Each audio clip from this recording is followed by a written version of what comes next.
Okay, ladies and gentlemen, if it's 6:01, that's not too bad with all the things going on up here. Welcome everyone to the meeting of the Gastonia City Council of the 16th day of September. And welcome everyone here and everyone that's watching on the cable.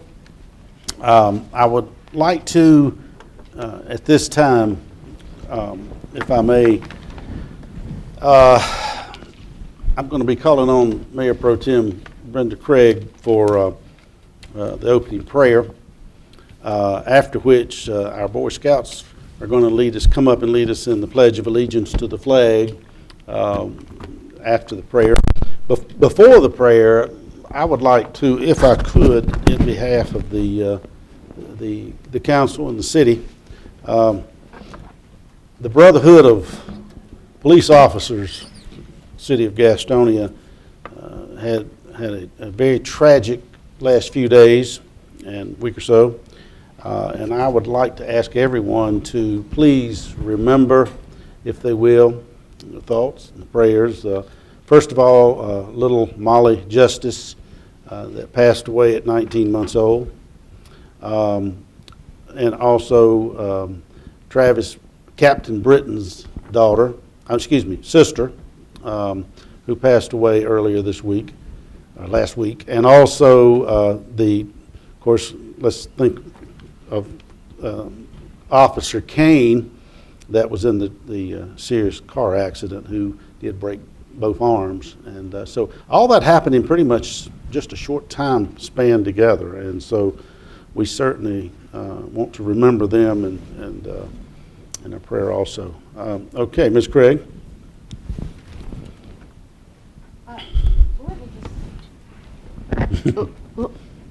We've just passed 9/11 last week, and 9/11 changed our country. And I would like to just read a prayer that means a lot to me and wanted to just share. So if you will just bow your heads. Almighty God, Lord of all compassion, we remember the terrible events of 9/11 in America 13 years ago.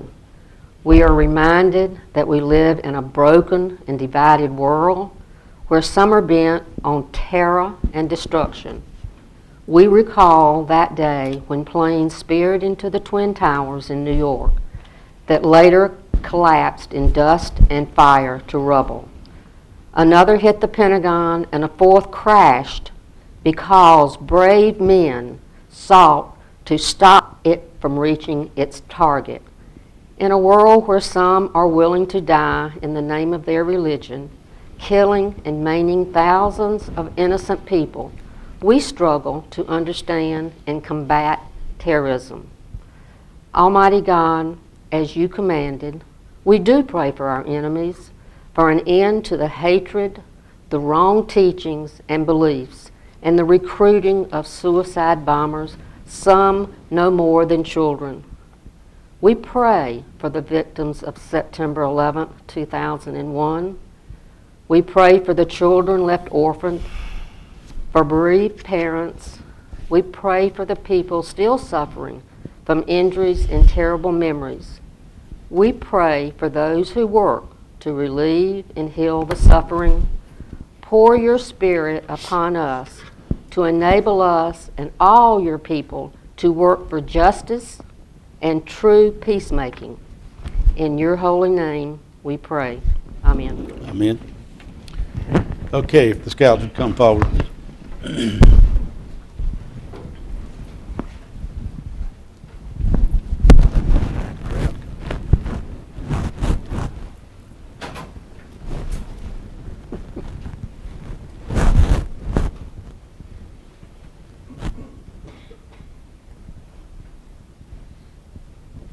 Okay. I pledge allegiance to the flag of the United States of America and to the republic for which it stands, one nation, under God, indivisible, with liberty and justice for all. Thank you. We'll have them back in just a few minutes. Okay. Mr. McAteer's favorite time here, adoption of the agenda. So moved. Is there a second? Second. Discussion, all in favor, say aye. Or raise your hand. Item D is approval of the minutes. So moved. Is there a second? Second. Discussion, all in favor, raise your hand, please. Mayor Yes. Bridgman, I'd like to make a motion to excuse Councilman Pearsall from tonight's meeting. He is away on business. Second. Okay, all in favor? Thank you. Thank you. Okay. Item.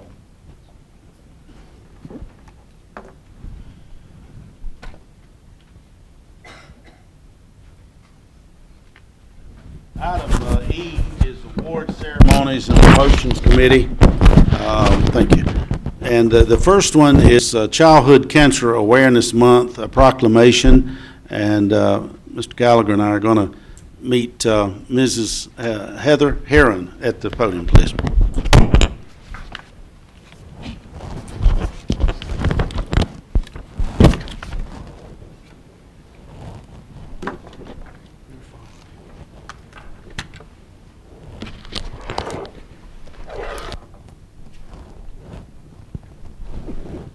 Let's do a little more.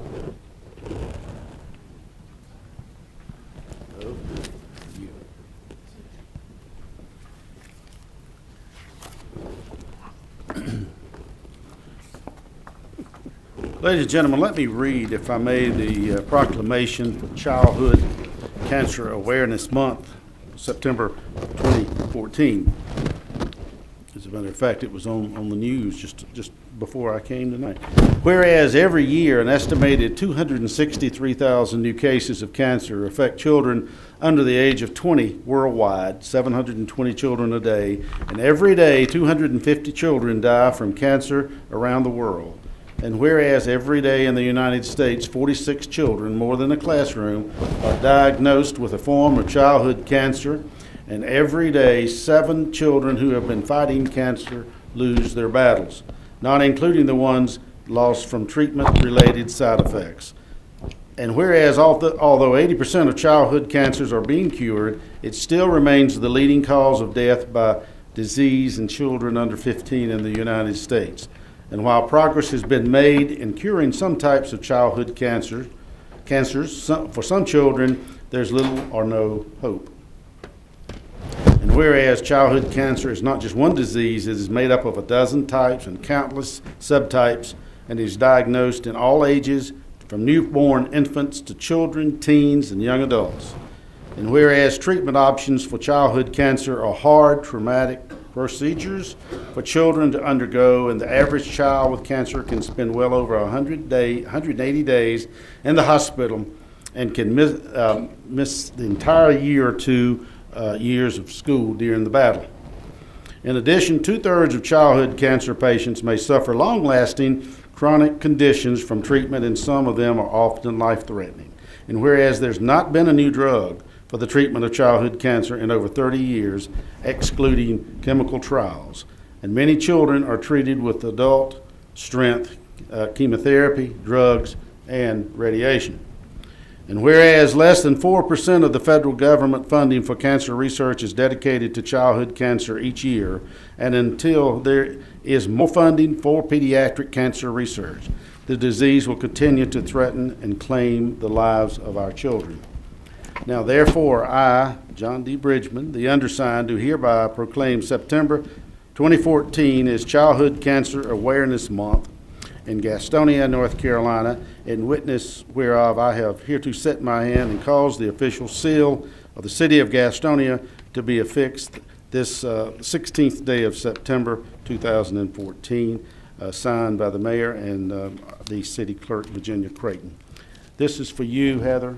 I know that you have experienced this situation, and we are very proud of you, and certainly we can just hope that something's going to really, really move soon. Thank you very much. Right. Thank you.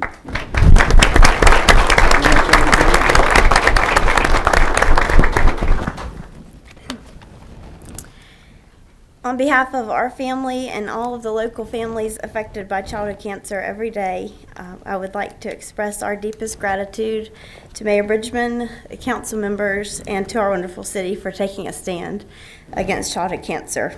I am truly honored to be the recipient of this evening's proclamation. I'm sorry, It's okay. I shouldn't do this. You're doing great. Yeah.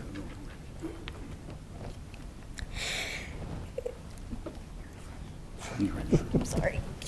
He's had to do it for me. That's right. He's good.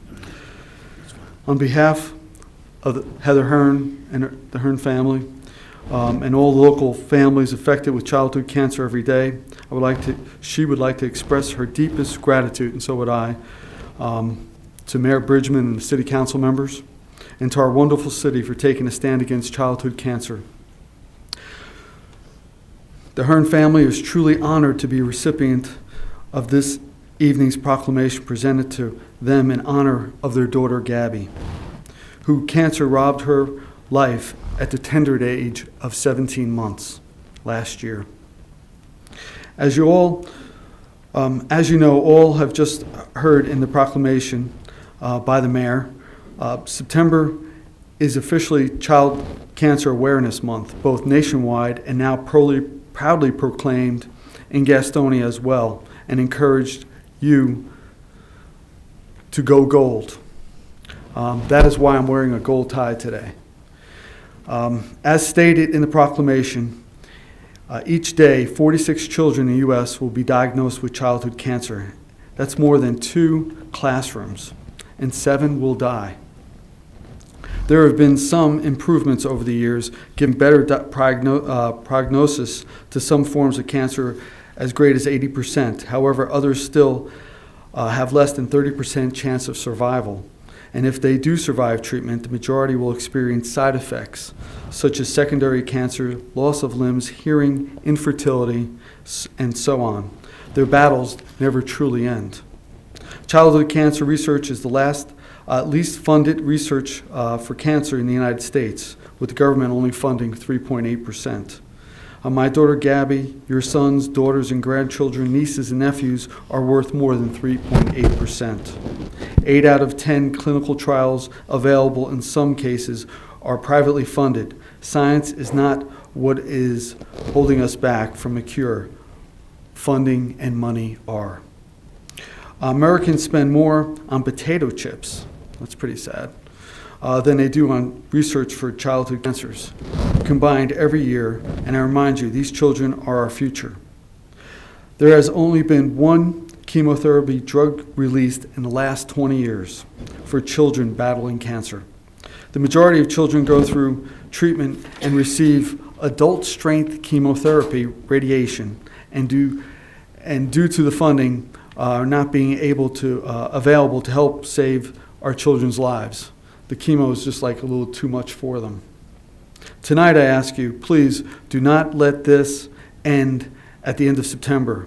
You are now aware of some of the statistics, and on behalf of all the families with children who are battling, whose battles have ended, and for those who will hear the words tomorrow, your child has cancer. I ask you to take action, demand more from your government, attention and funding until there are better outcomes to be had for these beautiful children, and new drugs can be developed for them and cures can be found. Thank you, the Hearn family. Heather?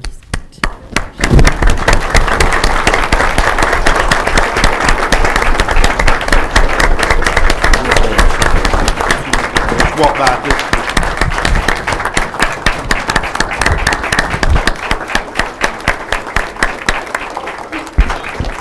Thank you for what you're doing. Keep it up.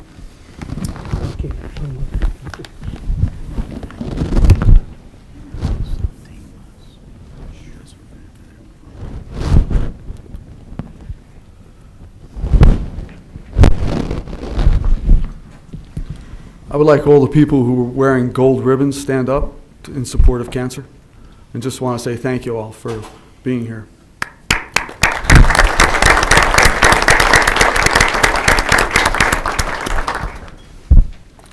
The next proclamation we have is for ImageMark, and I'd like to ask that Mr. Walter Payne come on up, and Phil Painter. And Mrs. Payne, if you want to join. Okay, all right. How you doing? Do the other place. How you doing? This is a proclamation. Whereas in 1924, the small traditional printing company known as Brumley Printing began serving the Carolinas, and over the next 50 years, the company grew and prospered by producing excellent printed pieces. And in 1996, Mr. Walter Payne purchased the business and renamed it ImageMark. It's almost 20 years ago, sir. Whereas Mr. Payne built an all-new ImageMark, immediately adding direct mail, and as market conditions began to evolve towards on-demand world, he totally retooled ImageMark to support the markets with his business. Whereas it is in-depth understanding of how the on-demand world works that allows ImageMark to serve large companies across the nation with ease and continue on its path of innovation, leadership, and growth in the industry, utilizing sophisticated strategies that evolved the internet emailing, design, customized storefronts, on-demand web printing, ordering, and printing. Whereas through the strong leadership of its principals, ImageMark employees are focused on bringing tomorrow's technology into today's solutions.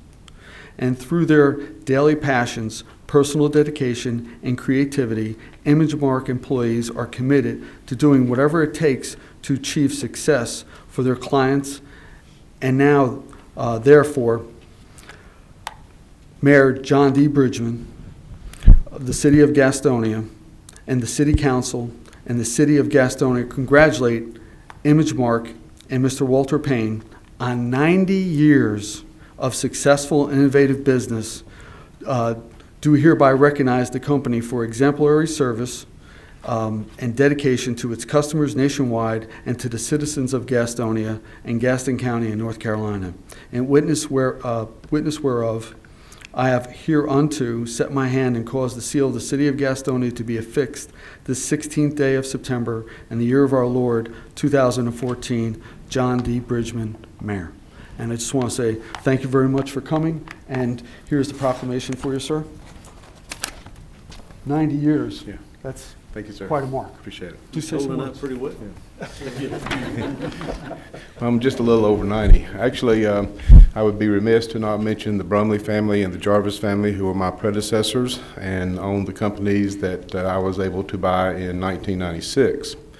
And on behalf of the entire ImageMark team, and most notably my wife and my children, who survived the last 18 years making this possible, we at ImageMark thank you for this proclamation tonight. Thank you very much.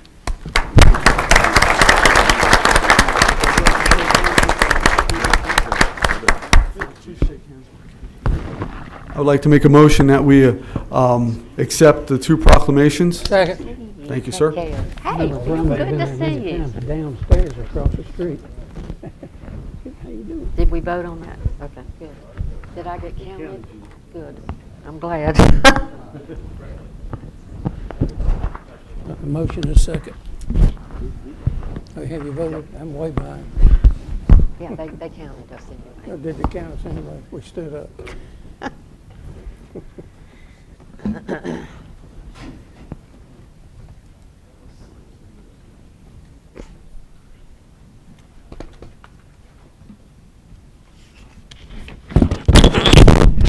Folks, I'm sorry that maybe that we'll blame it on the weather or something, but we'll get organized before long on this PA system.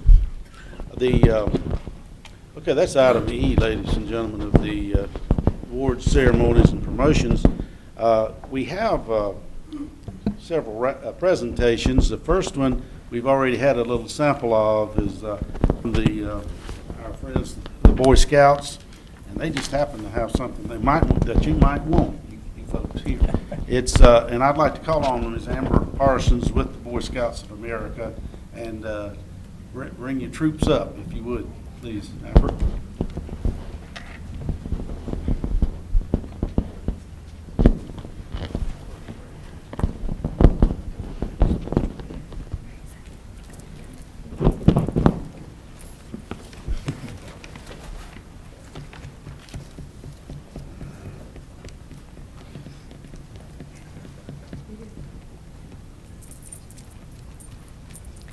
Hello, my name is Zach Godfrey with Troop 59 of Mount Holly. We're kicking off our annual Boy Scout popcorn sale this week. Popcorn is our biggest fundraiser of the year, and 70% of the proceeds remain with the local PAC troop and council. This covers expenses such as badges, outings, and community involvement projects. We also accept donations to support our troops, where popcorn is sent to our military men and women and veteran organizations as appreciation for their service. Please consider making a difference in a Scout's life today by purchasing popcorn. Thank you. Mayor, would you like to buy some popcorn?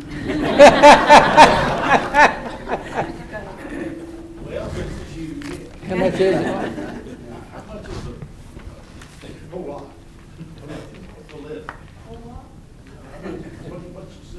Just tell everyone. How much is it?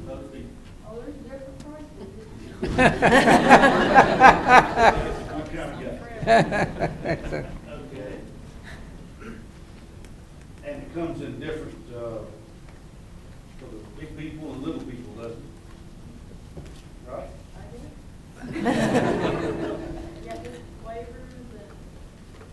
Well, now, is this the order that you're gonna take the orders on, or are you just trying to sell boxes? No, I'm just trying to sell boxes. I think it's for that particular one.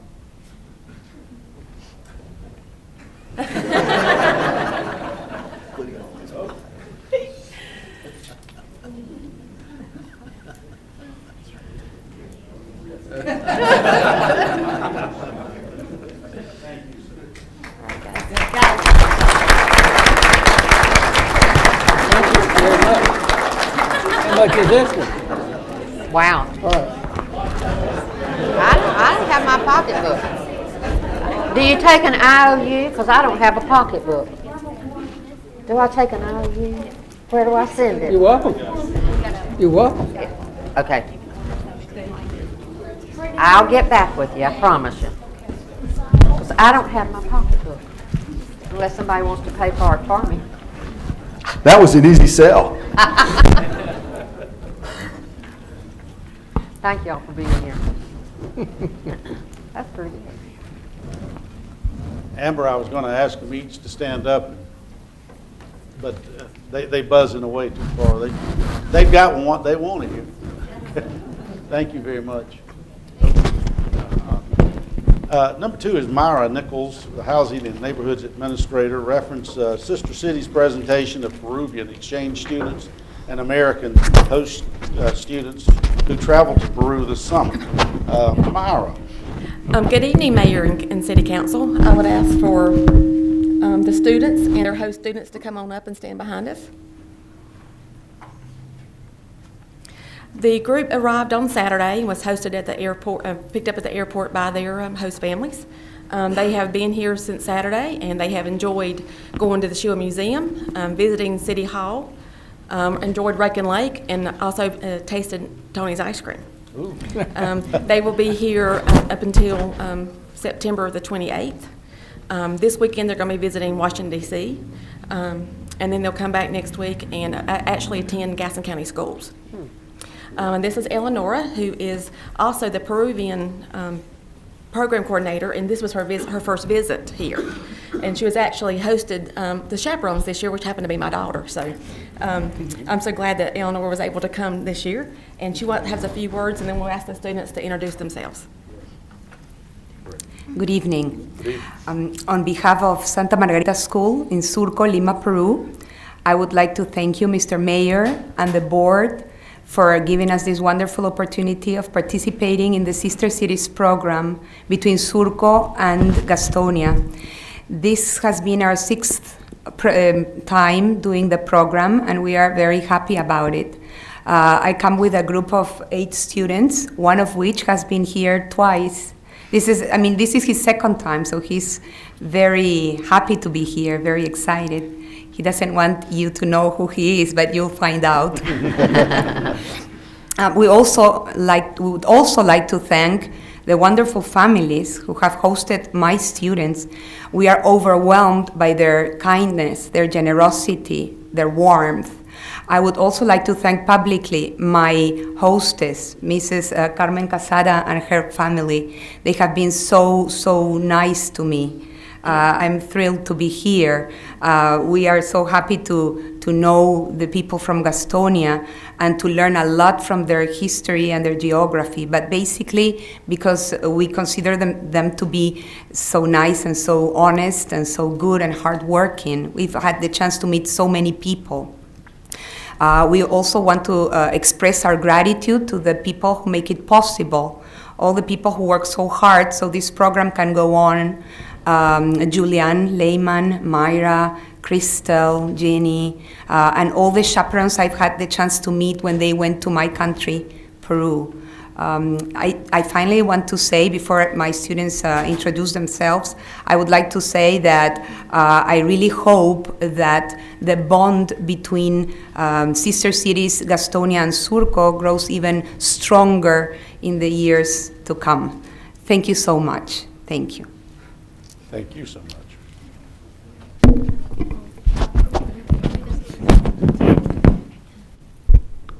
Okay, I'm Romina, and I'm really grateful for the host here in Gastonia. It's really a peaceful city, and thank you for all.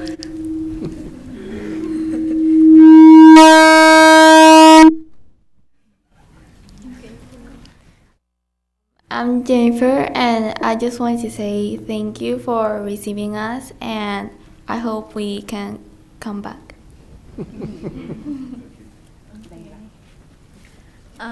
Good evening, I'm Daniela, and actually this is our third day in Gastonia, and I think we are really liking it, and yeah, it's really pretty here. Thanks.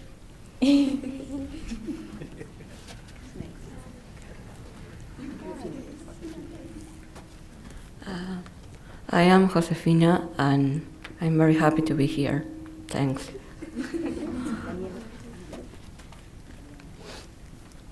Hi, I'm Mariana. I'm really happy to be here and to have this opportunity because Gastonia is a really, really good place to be. Thanks.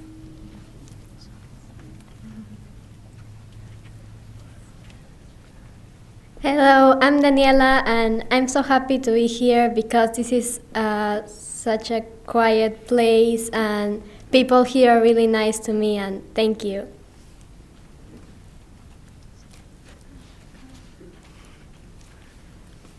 Hi, I'm Paulina, and I'm really happy to be here. Thanks for having me here, and I think you got a really beautiful city.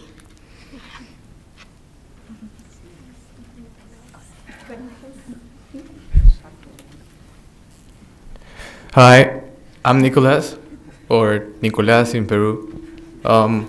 If I had to say something about Gastonia, is that how polite these people, and that's why I think that I like the most here. And that's the biggest difference I found in Gastonia and Santiago de Surco. That is where we come. Thank you. Is this your second time? Yeah, it's my second time here.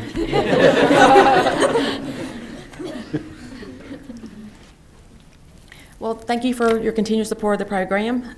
They'll be here, like I said, until September 28th, and then we have a group from Germany coming in September 30th. Myra, I certainly apologize to the students for missing them this morning, and I had every full intention of being there, but the back thought otherwise. I cannot, in my wildest imagination, figure out how Nicholas can be with that many girls at one time. How do you do that? How do you, I guess he paid a lot to come. Yeah. He had to come back the second time. No, at second time. You have something to say? Yeah, I know these girls like 10 years ago, because we are from the same school, and they're all my friends, so I can't find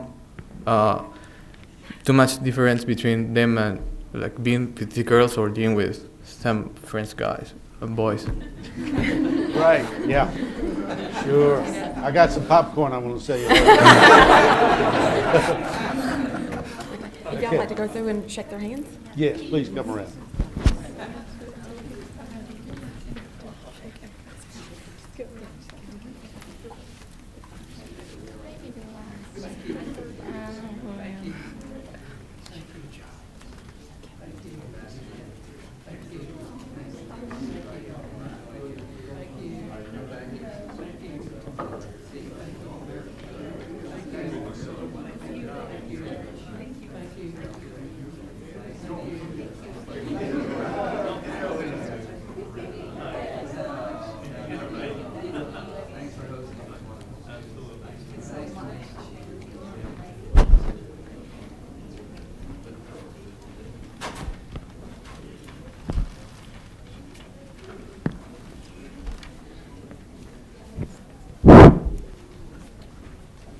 The next presentation is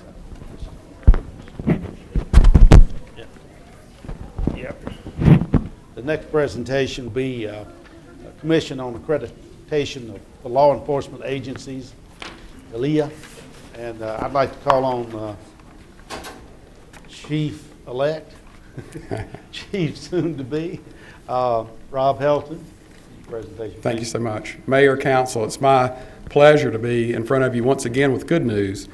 The Gastonia Police Department was officially awarded accreditation on July 26th at the CALEA's Summer Conference held in Schaumburg, Illinois.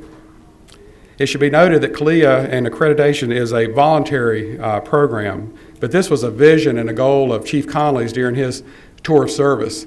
And he's finishing up here at the end of the month, and we have accomplished this, and I think that's a great accomplishment. If I could just take a moment to read a few bullet points for some of the benefits that come from being accredited. One is independent confirmation that your policies comply with professionally developed standards. Promotion of fair recruitment, selection and promotion processes. Reduced exposure to civil lawsuits and costly settlements. Enhanced understanding of agency policies and procedures. Greater administrative and operational effectiveness. And greater public confidence in the agency and its personnel. I have with me tonight Amanda Neese, who is our Director of Problem Analysis and Research Center. We refer to that as PARC. But I will say, if I could just take a moment to say, she has been instrumental in us reaching this goal. And I honestly say that I don't know that we could have done it in such a short time without her help. She made sure we crossed every I and dotted every I and crossed every T. And along with having all the policies that you're required to have to be accredited, you also have to show proofs that you're following those policies. And so she was able to put all this online through Power DMS and organize all of that and make sure that we had everything we needed to show that not only did we have policies and procedures, but we were actually following those at the time. So she's going to talk a little bit about this, the process of accreditation. Thank you, Chief. Good evening. Good evening. As Chief Helton said, my name is Amanda Neese. I'm the Director of the Problem Analysis and Research Center, and I'm also the CALEA Accreditation Manager. CALEA stands for the Commission on Accreditation for Law Enforcement Agencies. It was established about 35 years ago, so it's been around for a while. And in essence, CALEA is a management tool, and it's used to set a standard for best practices. It's voluntary, as Chief Helton had mentioned. There are about 48 law enforcement agencies in North Carolina that are currently CALEA accredited, and we are currently now one of them. That's about 8% of all law enforcement agencies in North Carolina. We decided April 1st, 2013 to move forward with the CALEA accreditation process. Most agencies take about 3 years to become accredited. We had begun working on our policy since about 2005, so we were a little bit ahead of the game. So when we decided to sign our contract with CALEA, it took us about 11 months to become accredited. So we really hit it in record time. During that 11 months, we worked on complying with CALEA standards through policies and procedures. We worked on collecting proofs, meaning, are we actually following our policy and procedures? Are we actually doing what we say? We had to collect different types of proof, whether it be reports, memos, things of that nature. And then we also brought in some mock assessors, other accredited law enforcement agency representatives to come in and look at our policies and practices. Are we meeting what we say we're going to meet? Once we were confident with how our documentation looked and appeared, we actually scheduled our on-site, which was actually for March 24th, 2014. We were assigned 2 assessors, one out of Georgia, one out of Connecticut. They came in and began looking at our policies and procedures, began looking at our proofs, checking to make sure we were doing what we say we were doing. That was about a 3-day process. They were here day and night. It was a very long process. We made changes to our policies. We made changes to our proofs, but it was for the better. They held us accountable. When they were through with their on-site assessment, they met with our command staff and they reviewed exactly what they found. And what they found is we had 13 applied discretions and 1 non-compliance. And for a first accreditation process, it's actually pretty good. Applied discretion means basically we had to make some changes to our policies. Some were very minor, 1-word changes, but it had to fit the standard. And 1 non-compliance, which was really an oversight on our part. We had written a policy many years ago, but we had failed to follow CALEA standards with doing routine reviews of it. So we made changes and we actually fixed all of those issues before they actually left their on-site. So they recommended us for accreditation, which is great, but that didn't mean we were accredited yet. That means we had to go to Illinois and meet with the commissioners. So we had to meet once again, talk about our policies and practices in front of a larger commission. That went really well. We were told by the commissioners that we were a great agency, and let me just read a little snippet of what they said. The Gastonia Police Department is a good example of a professional law enforcement agency. The agency is truly involved in their community and has formed strong partnerships with all facets of the community they serve. The officers and civilian personnel are completely dedicated to the citizens and the city they serve. So, with that, we are now accredited. We are working towards our reaccreditation, which will happen in or around March 2017. So, thank you very much. Amanda? Yes, sir. Chief? Thank you, Your Honor. Actually, a couple of comments. One also for Chief Conley. Coming from an accredited agency, I know that it's not an easy thing to get accredited. Correct. Okay? But the rapid time that you are able to achieve your accreditation speaks volumes to the condition of the agency when you started your accreditation process.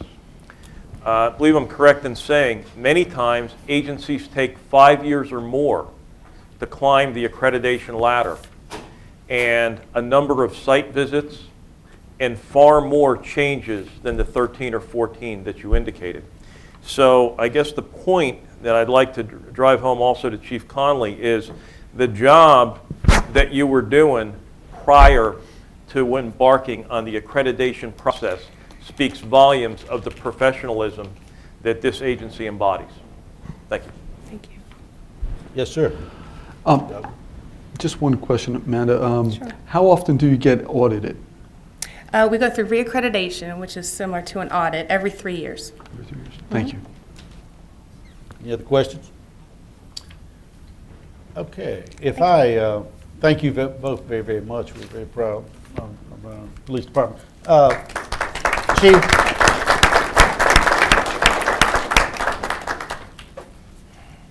Let's do that again, too. Chief, please. It's hard to tell a fellow bigger than me comes on me. Yes, sir.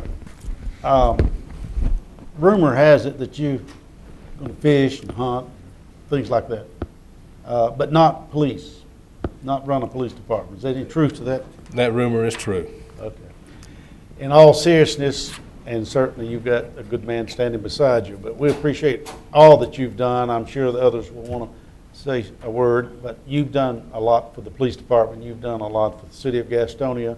You've been here most of your life, and it seems like, I mean, it does to you, I'm sure. And we're proud of you. We thank you. We thank you very, very much. And we also, naturally at the same time, look forward to Chief Helton, who's trained under you, to come in and take over the police department. So anyone else have any comments they'd like to say? Yes, sir. Dr. Curlin, and then. Chief, just the fact that this accreditation comes on your watch and kind of towards the culmination of your career here speaks volumes about your leadership, and I know we'll be in good hands with Chief Helton, but we wish you the best, and we hope you have a long, fruitful, and very healthy retirement. Thank you. Mr. Gallagher and then Ms. Griffin. Do you plan to do fishing and hunting? Yes, sir. A lot? As much as I can for a little while, till the fishing and hunting season's over with and it gets cold. Congratulations, Chief. Thank You you. did a great job. Thank you for all you've done for the city. I just want to give you a standing ovation. Thank you. I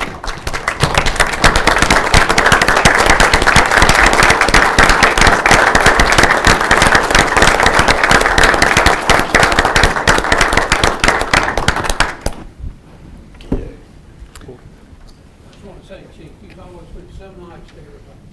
Always willing to listen, to let us give you our 2 cents about what we think ought to be done. So thank you for that. I've always been so patient. I know that incoming Chief Helton's the same way.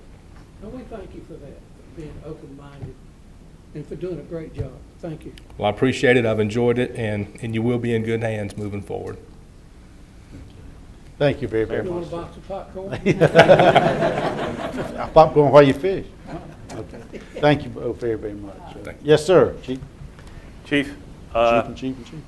I found when I first met you, and kind of you're embarking on the same road that I took a number of years ago, and I have to tell you that you're a very, very professional police officer, and it's been my honor to work with you, and I think that you ran an excellent agency, and I wish you all the best in your retirement. I think you'll enjoy it. Thank you. Thank you, Chief. Thank you very much.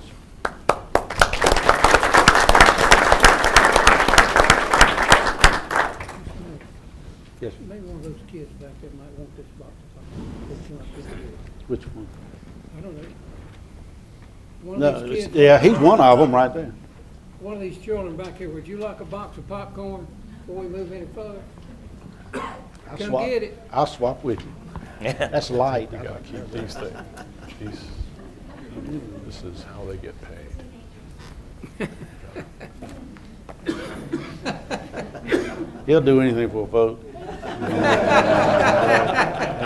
Got to get him young. Okay. Thank you very much, and we certainly going to remember the chief and his lounging, I hope. Number 4 is Mr. Dale Denton, Division Manager, Field Operations, resolution of an appreciation from the City of High Point. Dale?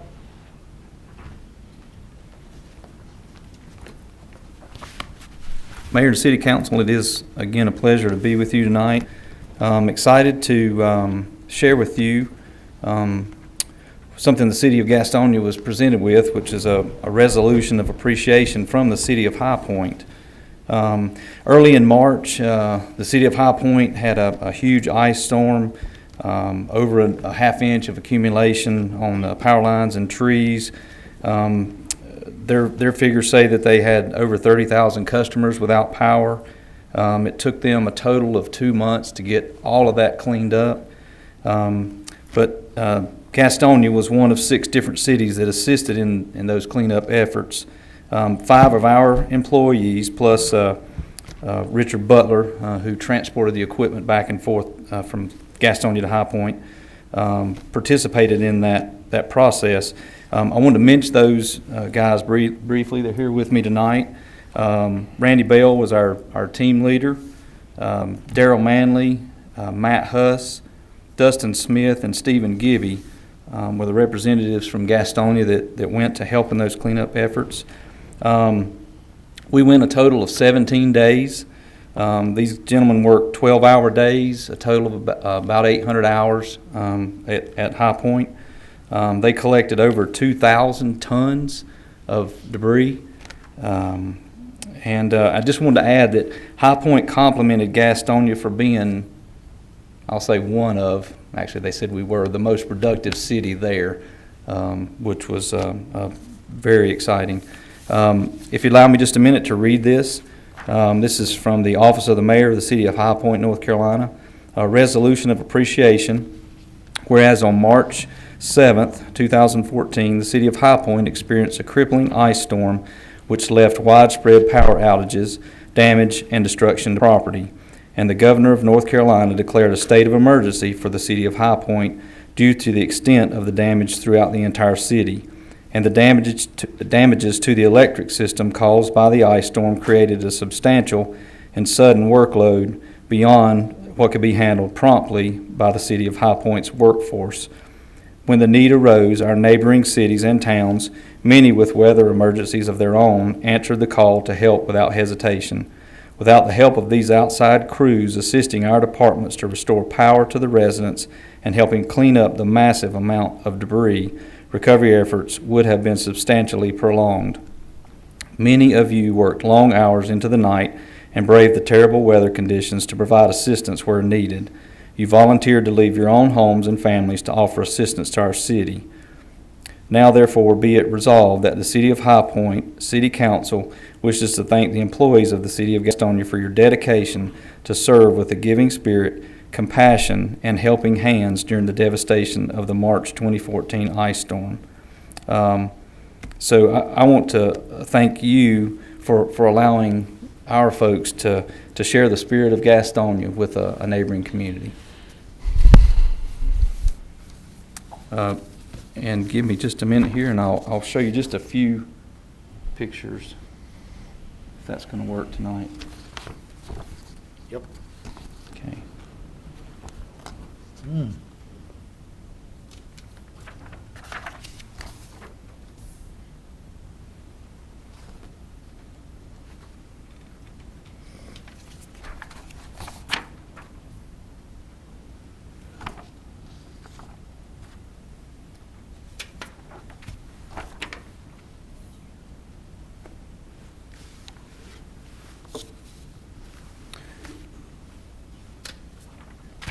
I want to give just a quick opportunity for these men to introduce themselves, and then Randy Bell, and once again, I'd like to thank you for allowing us to serve others through the City of Gastonia. We truly appreciate it. My name's Matt Huss. I'd like to thank y'all for the opportunity to go up and help out High Point. Thank you. My name is Dustin Smith, and I'd like to thank y'all for the opportunity to go help out High Point. My name's Steve Gibby, and I would again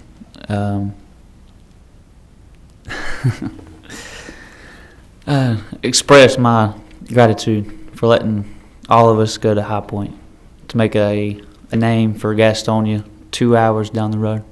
So thank you again. Thank you. Daryl Manley. Appreciate y'all for letting us show that we do care about other towns and other catastrophes. Thank you very much. Thank you very much. as always, a pleasure to work with these guys. They're awesome. Thank you. Dale, have them come around, please.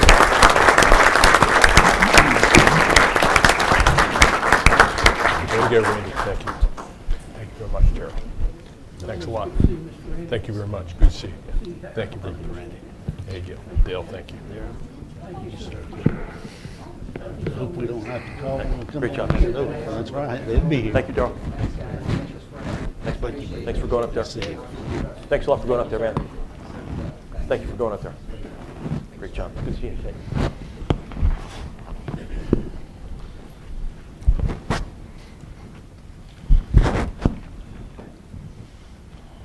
Well, that's certainly not the first time. It won't be the last time. That, and I'm sure they'd be there for us. So we appreciate that very much. This is now it's time for the public expression. Item G. We're through with the presentations. They're all wonderful.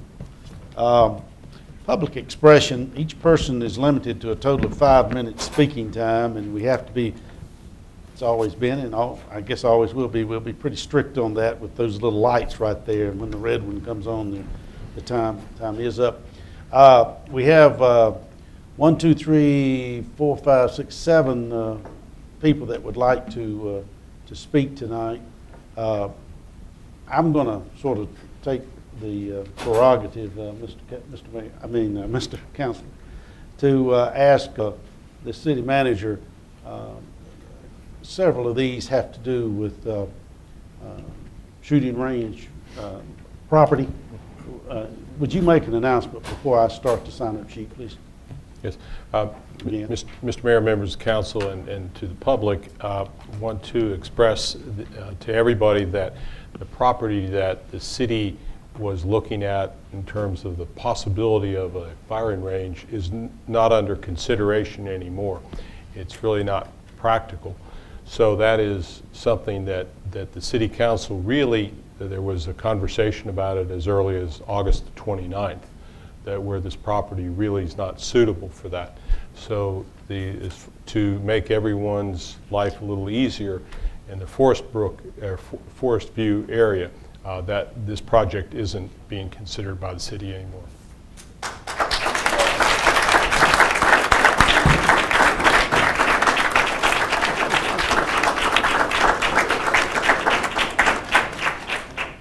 I had no idea y'all were here for that. What? Hey, go ahead. You're going to have to come up here if you're going to talk, but you want to wait a minute till they call? I was just going to ask the question, is that forever, or is it just temporary? You know, it is not likely that this matter would come up again. So I think you don't need to worry about that. That's not going to, it's not on anybody's agenda to reconsider this project for this property. So I think you don't need to worry about that. Thank you very much. Okay, I will go down the list. Mr. Alan Albright, Attorney Alan Albright, City of Gastonia, North Carolina, 300 Patrick Road. Hello, Counselor. How are you, Fine, Mr. sir. Mayor, How are you, members sir? of the City Council? My name is Alan Albright. I appreciate the opportunity to serve. I've known John Bridgman a long time, and generally you try to have a meeting and you learn something from that meeting, and one thing you learn generally is don't turn your microphone open over to an attorney. Because very seldom will you have that step down. And I was listening to all the things that have been said here today, none of which related to the point that you made, which is, I think, an exciting point for those people like myself who live in that area. But they made some reference to childhood cancer. And many of you, well, I know many of you do know that at age 15 I was diagnosed with cancer 51 years ago. I practiced law for about 20, 25 years, and since then I've been disabled. And as of the last operation and the last treatments and $4 million worth of medical bills, I feel great, which is really amazing. Because there were times I couldn't speak, couldn't talk, couldn't move, had cognitive limitations. But it shows you that there are people that you know who are facing the horrors of a childhood cancer. And like in my situation, it was a surgery at Gaston Memorial. Then it was a New York hospital surgery on the lymph system for a month. Then it was radiation. Then I practiced law. Then I had a heart attack. Then I had a valve replacement, aortic. Then I had a mitral valve replacement. Then I had immune deficiencies, all of which cover a lifetime of consequences, unintended consequences of treatment when I was 15. But I hope this means something to you. Not my facts are not important. And I feel extremely fortunate to have gone through the medical attention that I had and the support I had for the community. And as I was thinking about this, I really felt like maybe what I wanted to say tonight was how proud I am to be a citizen of Gastonia. Now, I've lived in Armstrong Circle. I've lived on Gulfview Drive. I've lived out in the rural areas of the county. But the support and the feeling of people and the citizens is just truly amazing. Now, coming here tonight, I think it was a great chance to see old friends who are involved as fire chief, is involved in the enforcement with the new chief coming on in police, and the old chief retiring and getting a well-deserved shot at his retirement system. And, I thought about a minute, what could I say that would demonstrate how long I've known everybody? And two things came up. One, with Edmund, I knew him when Edmund was a city planner years ago. And it's, probably just as important, I knew John Bridgman when he had hair on his head, like his chin. I don't. But again, I want to thank each of you. I have known you and virtually all of you. I knew when you came to town. I knew parents. I knew spouses. I knew in-laws. I knew so many. And I think what I would say to you is, I may say that I'm proud of you, and I am. But really, I hope when things get tough and you have difficult decisions, which is about every week, that you think sometimes there are a lot of people out there that are really proud. Proud of you, and I'm proud of everything you've done, and I'm proud to be citizens. So, I've still got a minute, but I think I'll pass. Thank you very much, Alan. We appreciate you.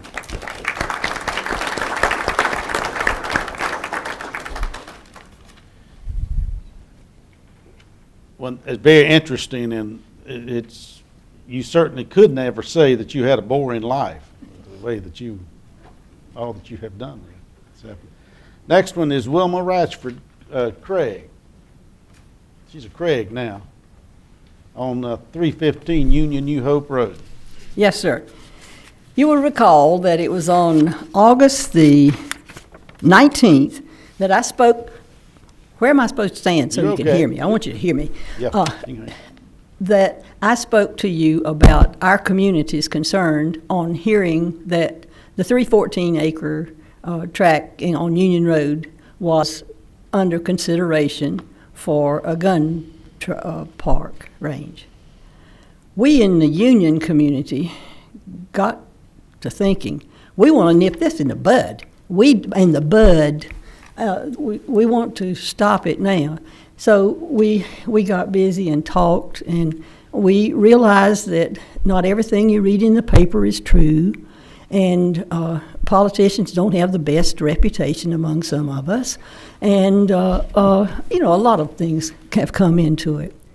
This has brought our community to an awareness that we as citizens have a responsibility to let our officials know when we are concerned about the life and safety of ourselves and of others.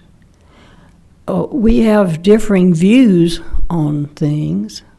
We also seek to work for the good of our community. And I hope that each of us has a basic faith in God, that we say, do unto others as you would have them do unto you. I'm glad you listened on the 19th. I did not know until I heard Mr. Munn say tonight that on the 29th you had agreed to put this off the park. Our community had several meetings, and we've had a number of people working to let you know in a real way that we're going to be looking. We're going to take care of our community, Lord willing. And I have in my hand, which I would like to have permission to present to you, petitions that have been circulated and signed by people in our community. And as we were talking with people around, some of them may be from other places too.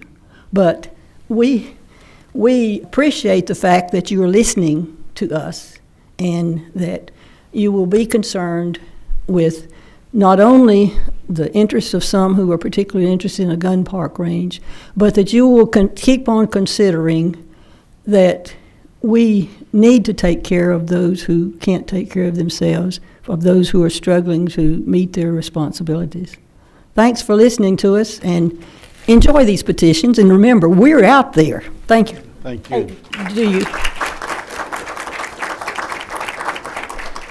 what could I do to, do I just hand this to the lady? Give it to the clerk, okay. Please. Thank you, ma'am. I don't know about this next one. Ashley Smith, 200 East Franklin Avenue, United Way, Taste of Gaston. Any Ken? That Ken? Like I said, it worried me for a minute. My name is Ashley Smith. I'm with United Way of Gaston County. I'm the campaign manager there. Not to be confused with the city attorney, Ashley Smith, even though we do occasionally share each other's photo in the Gaston Gazette. That's right. I'm here today to talk about Taste of Gaston, the annual event held by United Way to raise funds for United Way's annual campaign. I'd like to start off by playing a short audio bite from a radio spot that we have for the event, and then I'll just tell you a little bit more about what we're doing this year.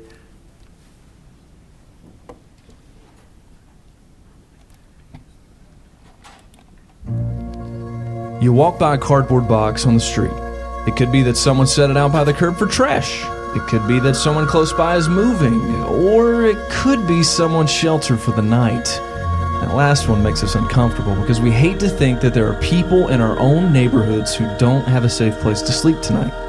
And you wish there was something you could do. And now there is. Just show up on Main Street in downtown Gastonia on September 20th for a Taste of Gaston. It's free to the public, but the best part is the sampling. Purchase a ticket book and enjoy the diverse and delicious treats from Gaston County's finest restaurants.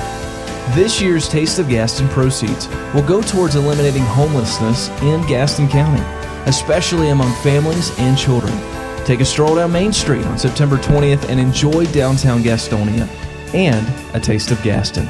For more information, visit 1069thelight.org.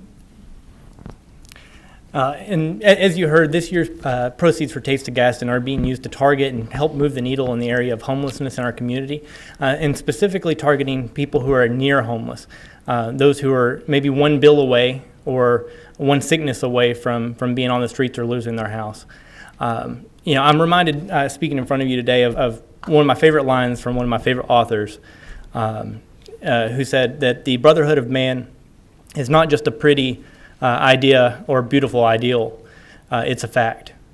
And as I stand here today and I listen to the people that came before me, whether it's from the Boy Scouts or working on childhood cancer, or any of the other people here, the Chief of Police, Attorney Albright, talking about the great things that we do here in our community, I am reminded that the brotherhood of man is a fact. And that's why I do what I do here with United Way, and it's why each of you do what you do here with our City Council, and we do appreciate it. Taste of Gaston this year, it's our 7th year having Taste of Gaston. We typically bring out somewhere around 5,000 people downtown area, which brings money into the community and it helps support our downtown businesses. But it also raises money for United Way's annual campaign. About 9 months ago, we sat down and we looked at how we wanted to do Taste of Gaston in the future and future United Way events. And what we determined is that we wanted to use future proceeds to target specific problems we see in the community. Instead of just working generally on the multitude of problems, we want to make sure we can use those proceeds to move the needle in the future. And so this year we're going to use those proceeds to target homelessness specifically. And so what we're looking for, it's going to be Saturday from 1 to 6 p.m. You can buy a ticket book for $20 or just come down and look at the vendors that we have. And there's going to be over 50 vendors and restaurants downtown on Saturday. 1 to 6, we're going to have a great band that's going to be playing from 3:30 to 5:30 called Early Ray. And if you come down, all you have to do is come down and look at the vendors and support those that have already paid to have vendor booths, because that money that comes from the vendors will be used to help support United Way and the causes throughout our community. If you can't make it, there are going to be plenty of opportunities throughout the year to help support United Way and the different agencies that we work with. But even if you don't have the opportunity to support United Way or one of our partner agencies, like I said earlier, we had the opportunity to hear from great people speaking. There are opportunities all over our community. Sister Cities program is fantastic, but we just encourage people to get involved, volunteer, and do more throughout our community to help those maybe who are the least of us, or the people who are in the most need in our community. If we all help the people around us that are in the most need, we help ourselves in the end. So we just appreciate all the support that we get from the city. The city has really stepped up to help us with Taste of Gaston every year by donating city services and helping us out with the downtown event, and we really appreciate that in all that you do. Thank you very much. That's this Saturday. That's this Saturday. 1 to 6. 1 to 6, yep. Thank you, Ashley. Thank you.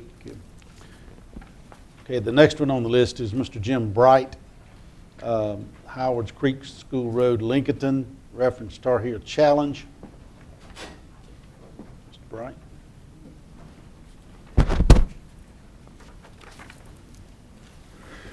Mr. Mayor, council members, I just want to take a moment to introduce Tar Heel Challenge to the council members. For those who are not familiar with the program, Tar Heel Challenge is a quasi-military style program for at-risk kids, 16, 17, 18-year-olds who have either dropped out of high school, potentially going to drop out of high school, or just have trouble coping with the high school surroundings. It is sponsored by the National Guard. It's a federally and state funded program, so there's no cost to family members to send their kids to us for 22 weeks. While they're at the academy, we offer them a chance to obtain a GED. We teach them life coping skills. We teach them self-discipline, teamwork, leadership, loyalty, integrity. During the phase, while they're at the academy, they do receive a stipend to offset their personal items. It's $30 every 2 weeks to offset personal items, plus it gives them some financial responsibilities. Once they graduate the academy, they're assigned a trained mentor for 12 months. That mentor gives the kids somebody to talk to, assist them with furthering their education, assist them with employment, or assist them with going into the military. And even though it's sponsored by the National Guard, there's no obligation that they have to join the military. And even though it's important getting the GED, that's not the full thrust of the academy. We focus on learning and development life coping skills for them to succeed. The Academy teaches and enforces what society expects in young adults: civil behavior, hard work, responsibility, and giving back to the community, nation, and state. Tar Heel Challenge works. Up to date, there's 3,938 proud young men and women who have graduated the program. Out of those, 2,687 have obtained their GED while they're during the resident phase. We have a 90% success rate. 90% of the kids are either still in school, working, or have gone on and joined the military. The program is co-ed. It is for males and females. Our academy is located in Salemburg, North Carolina, which is about 40 minutes east of Fort Bragg, just right outside of Clinton, North Carolina. We are standing up another academy in Stanley County, a little community called New London. Once they graduate, they also can apply for a $2,000 scholarship while they're in the resident phase. They get a bonus once they graduate the academy. It averages out to about $1,000 to assist them with going back and forth to work. Helps them possibly with the tuition for school or gas money going back and forth to work. And I just wanted to make sure that I sort of kind of introduced the program for those who are not familiar with the program, sir. And I appreciate the opportunity to give in Question, to please. talk about Tar Heel Challenge, sir. Jason. Yes. No, I got it. I think, anyway, my question to you is, I was worried. How do the kids get in contact with you? They can either, I normally target high schools. I talk to social workers, guidance counselors, court counselors, probation officers, and normally it's just word of mouth. We're federally and state funded, but we don't have we don't have a pot of money for public advertisement. And the more folks that know, everybody knows somebody that has a 16, 17, 18-year-old child that needs assistance. He mentioned United Way. Our website is on United Way's website as well for a free resource. So you've been in touch with our police chief? And I have, sir. Okay, thanks. Any other questions of Mr. Bright? Thank you very much, sir. Thank you, sir. Yes, sir. The next one on the list is William Jordan, 5811 Union Road. Mr. Jordan.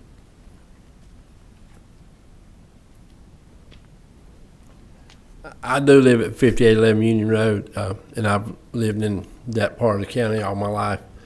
And I'm not a public speaker. I'm a little bit nervous, but I came with I had a few concerns about the shooting range, and after the city manager said what he did, since my name was already on there, I just wanted to thank y'all for reconsidering that on behalf of my family and a lot of those people on that petition. I want to thank you for reconsidering that.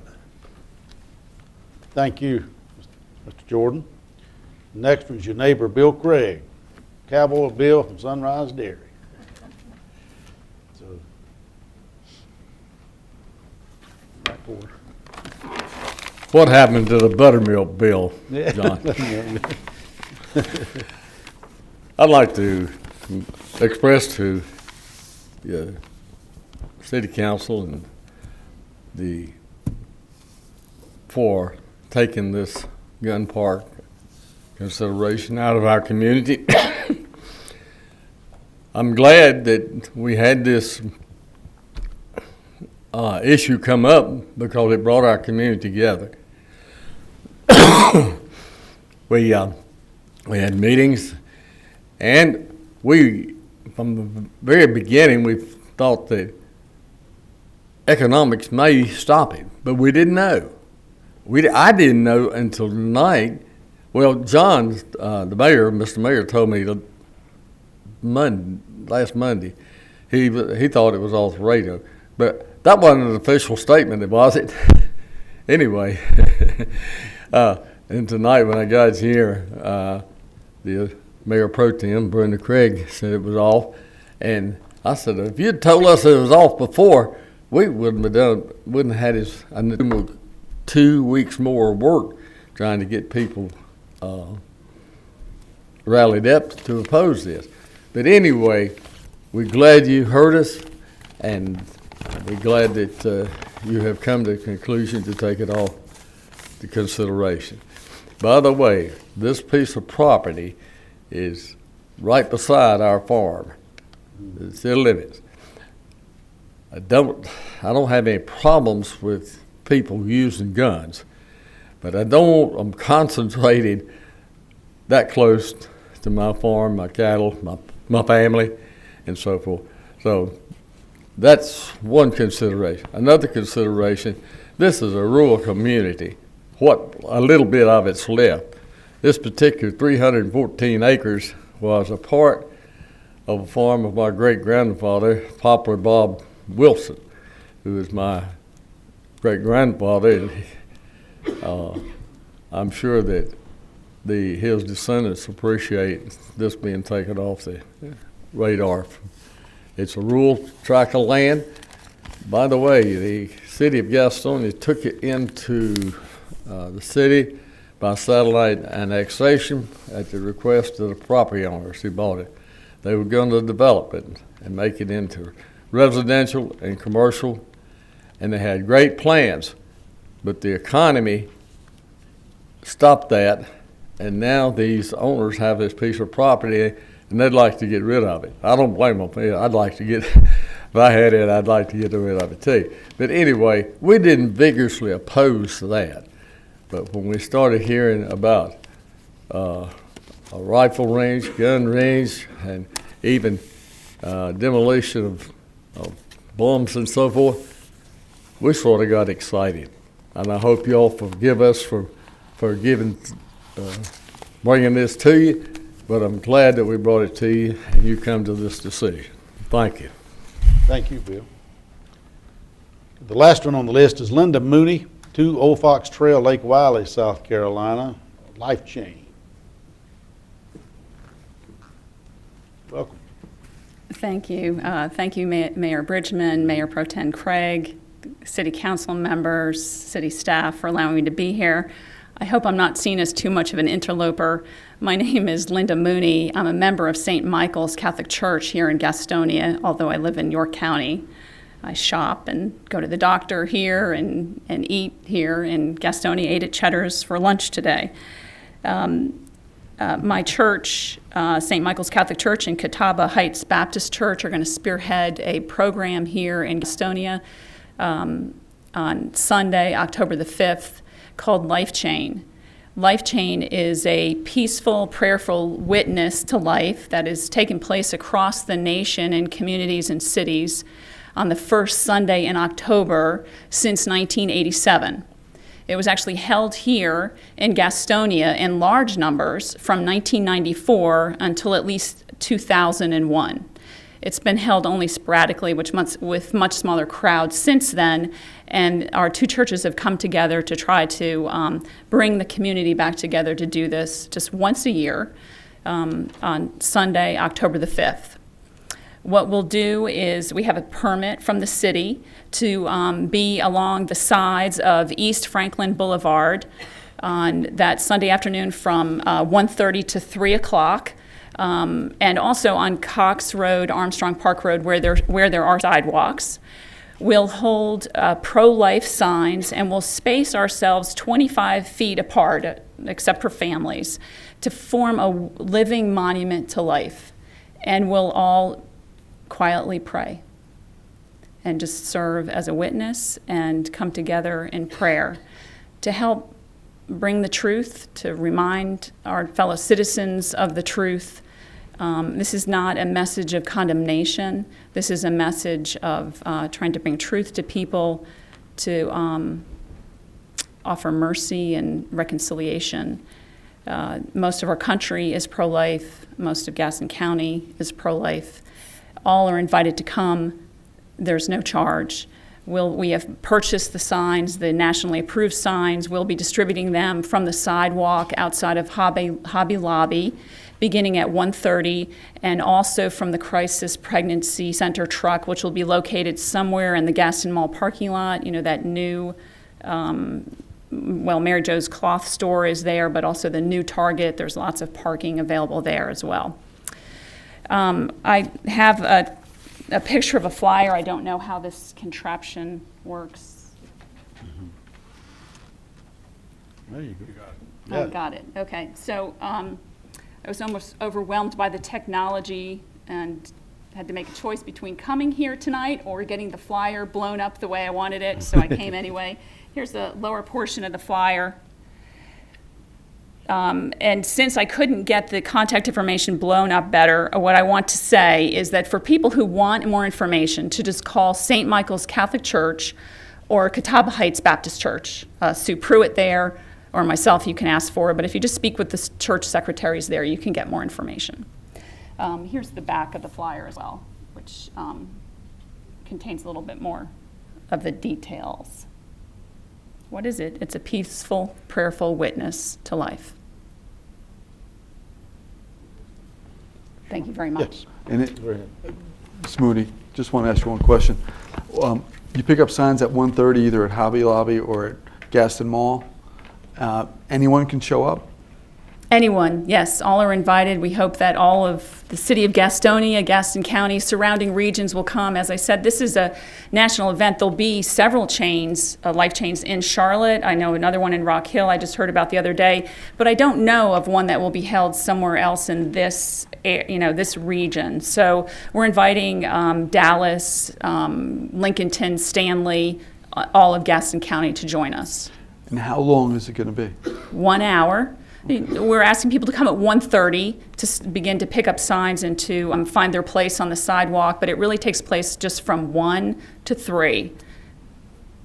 I think anyone can do that. Okay, thank you. Thank you very much. Any other questions? Okay, thank you very much. Good to have you. Okay, that's the public expression. We will, yes, sir. Your Honor, if I may, I wanted to make a couple very brief comments at the conclusion of our public portion with regard to the shooting range, from being as perspective of being on the committee really since its inception.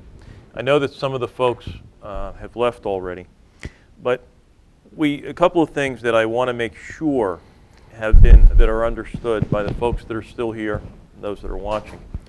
That number one, the right of our citizens to assemble and to peaceably petition their government is in the First Amendment of our Constitution. The Harvard School of Law said the right to petition is a fundamental right in a republic such as the United States as a means of safeguarding and protecting public participation in government. I believe that I speak for all the members of the committee, some are not here, Councilman Pearsall's not here, that we looked at this issue in total as something that we wanted to take a critical look at to see if there was a solution. That there was no rush to a particular property, that there was no means or motive to disrupt the neighborhood. And in fact, I feel that both this body and our community are stronger from having us visited this area and coming to the conclusion that we did. And it was out of specifically an attempt to solve a problem that we see burgeoning in the Rankin Lake area that we looked at a variety of properties.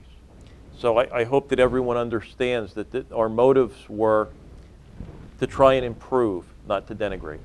Thank you. That's all I answer. Okay, sir. Okay, the next item on the agenda is the consent agenda. Is there a motion to approve the consent agenda? Is there a second? Second. Is there discussion? Yes, sir. Yes, sir. Actually, two items. On item number one, Chief, do we have any idea what we're going to, it just said maintenance, what we're going to be doing with the the Highway Traffic Safety Program Fund, sir? Have you, I don't know whether you've outlined that yet or you have an idea of what maybe you're interested in doing? Yes, we do have the equipment itemized. We will be looking to get 2 of the solar-powered speed measuring devices, along with some of the impaired goggles for education, and a digital camera to help the Traffic Bureau document accidents that they need to have some evidence for. Great. Thank you, Chief. Also, Your Honor, on item number 9, the budget amendment FY 15-008, the $125,000 for the Optimus Park. It's fantastic, the amount of money. I know, Brenda, you've been involved in raising some of this money.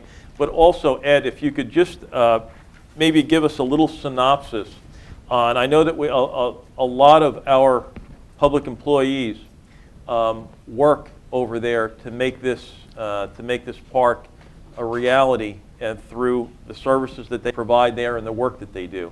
Do we have any idea of how many hours that we've put in there or anything like that? I can give you a good list at the next meeting. Sure. But it's really, you know, with the first phase and also the second phase, the various city departments, the street department, recreation department, electrical department, really certainly the engineering department, the planning department, numbers of the employees have been involved, everything from the initial design to the actual construction. And I'll give you a full report at the next meeting because it's really been a very collaborative effort. And the Mayor Pro Tem has led the effort, and we really appreciate her leadership in moving forward with this. But all the departments have been involved. Thank you. That's all I have, sir. Thank you, Your Honor.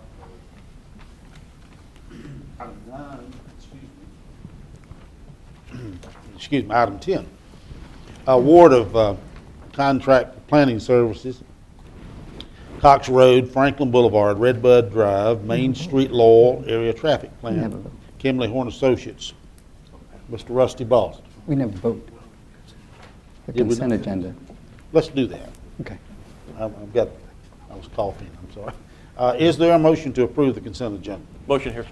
Second. I think we did that. All in favor? Yeah. There we go. Good. Good. Now, Rusty. Good evening, Mayor, members of council. Excuse me. The area around Franklin Boulevard between Cox Road and Redbud Drive sees a large volume of traffic and congestion on a pretty routine basis. It's both a regional shopping center for that serves visitors from the surrounding counties, as well as it sits directly in between a lot of our development, residential development in the southeast part of the city, heading to the main route into Charlotte for commuter traffic. Just generally every day of the week it generates a lot of traffic. We've done several things to try and manage that traffic and manage that congestion. We recently put some pavement markings down and some signage up to help people on and off the interstate. We've also met with DOT. There are plans to widen the ramps, add additional lanes to the on-ramps at that intersection. But while these items help mitigate that, we also feel that it's time to do a broader comprehensive study of the entire area and try and actually identify specific projects that we think will show positive improvement to the traffic and the congestion in that area. So with that in mind, the proposed traffic study area that we're looking at is essentially along Franklin and I-85, sort of that corridor between Cox Road and Redbud Drive or Main Street in Lowell. The city of Gastonia-Lowell common border kind of runs through that corner there, so some of this study would be in the town of Lowell. The intent of the planning area is to identify projects that will have an identifiable positive impact on the traffic, are practical, and that can be reasonably funded and implemented. I think that's important that this become an actionable plan and not just a study to sit on the shelf. So the intent for this is to always aim at the end result of this being some type of project that shows actual measured improvement.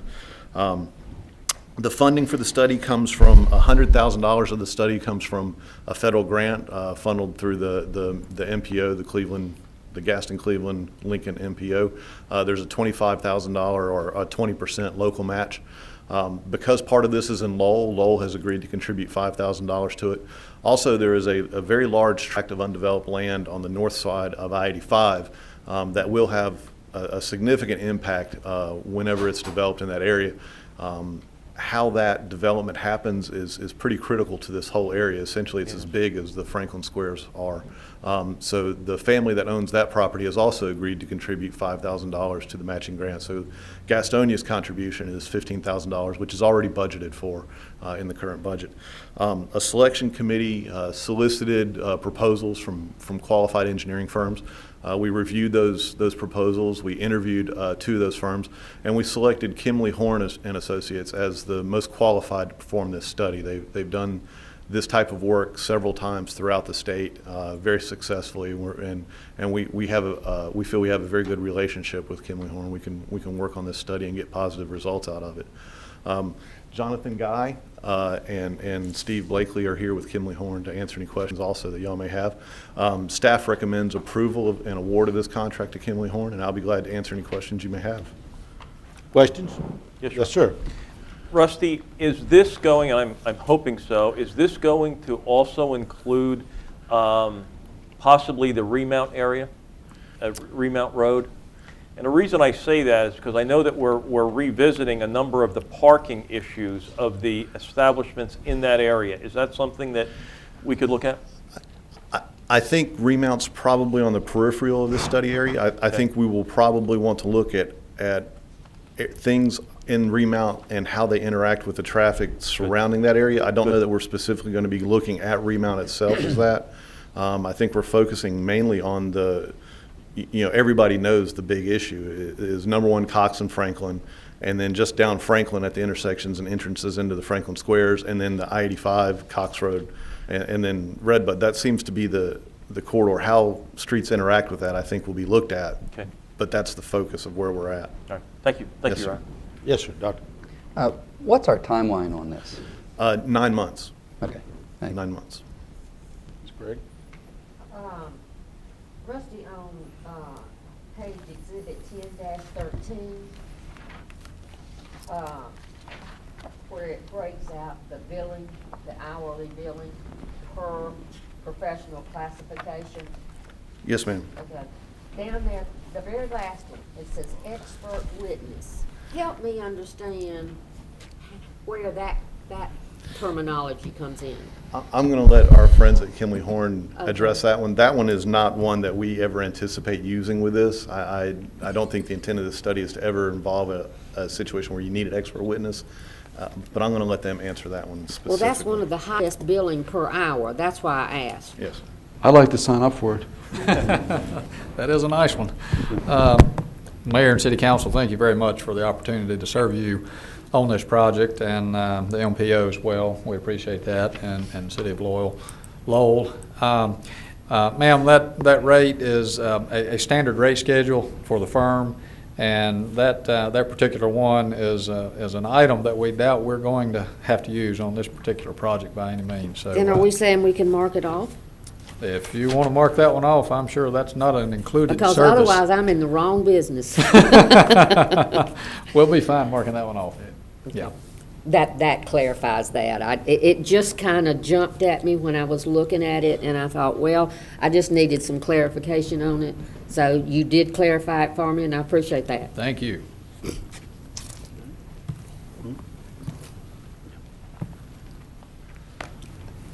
Yes. I make a motion that we accept staff's recommendation for this study. Second. Discussion? Yes, sir. Just one last question. Rusty, there's a corridor study that's commencing that's involving Cramerton, I think, on and through Belmont and McAdenville. Will there be any information that will dovetail in any way from, or is that a different scope of work? I think that's a different scope and a different intent. My understanding is that the intent of that surrounds maybe modernization of that corridor. Okay. And trying to uplift that segment of the interstate. I don't know that they're looking at doing a whole lot of traffic management through there. Maybe a few minor points along the way. we work pretty well with those communities. It's easy enough to call them and talk to them and make sure that our studies aren't setting up a scenario where the two studies don't mesh very well. That's simple enough. I think we can do that. But I really see them as kind of two different intents. Are they more along the lines of beautification as compared to traffic management? I don't know. I think that's a piece of it, but I don't know a lot of the details of it. My understanding was that it was a lot of that, plus maybe some access management, maybe a few interchange things. But like I said, we can easily work with those communities and make sure, again, that our studies do dovetail. That's not difficult. Yeah, I would like that open line of communication to be ongoing, since it is part of the same corridor. I agree. Thank you. Yes, sir. Any other questions? Yes, sir. Doctor, I think also you'd find in that's Rusty, the study that Dr. Curlin is talking about, I think could have a secondary impact on our study in that I believe it also has channel synchronization of traffic lights and also channelization issues. And you're correct, Doctor, that could have an impending backlash in our area. And so that might be something, I think it's very well placed that we get our 2 cents in there. I am aware of a plan that Mount Holly, or no, I'm sorry, not Mount Holly, that Cramerton and Belmont are putting together to get their signals synchronized, mainly aimed at overflow traffic off the interstate onto 74. That's something we actually already do, and we do intend very clearly, we spoke about that recently, to get in touch with them and make sure that our system, their system, everybody's thing is all working on the same field. Thank you, Rusty. Yes, sir. That's all I have, sir. All right. We good? Okay. We are ready to vote. All in favor? Ooh, Thank you very much. Thank you. Thank you, John. Item 11 is resolution of intent setting a public hearing on consideration of an ordinance amending the city charter to provide for staggered terms. A presentation, Ashley Smith, our Ashley Smith, city attorney. Thank you, Mr. Mayor. At the last council meeting, members of council had some questions about staggering the terms, and there are 2 resolutions in your agenda. The first resolution would move to 4-year stagger terms for the 6 wards and a 2-year term for the mayor. The second resolution would do staggered 4-year terms for everyone. You have to pick one of those resolutions tonight because it has to be advertised that way. If you choose to do anything at all, we could have a public hearing on October 7th, and then the ordinance could not be voted on until the next meeting. That's part of the statute. Then you have to publish it, and you have to wait 30 days.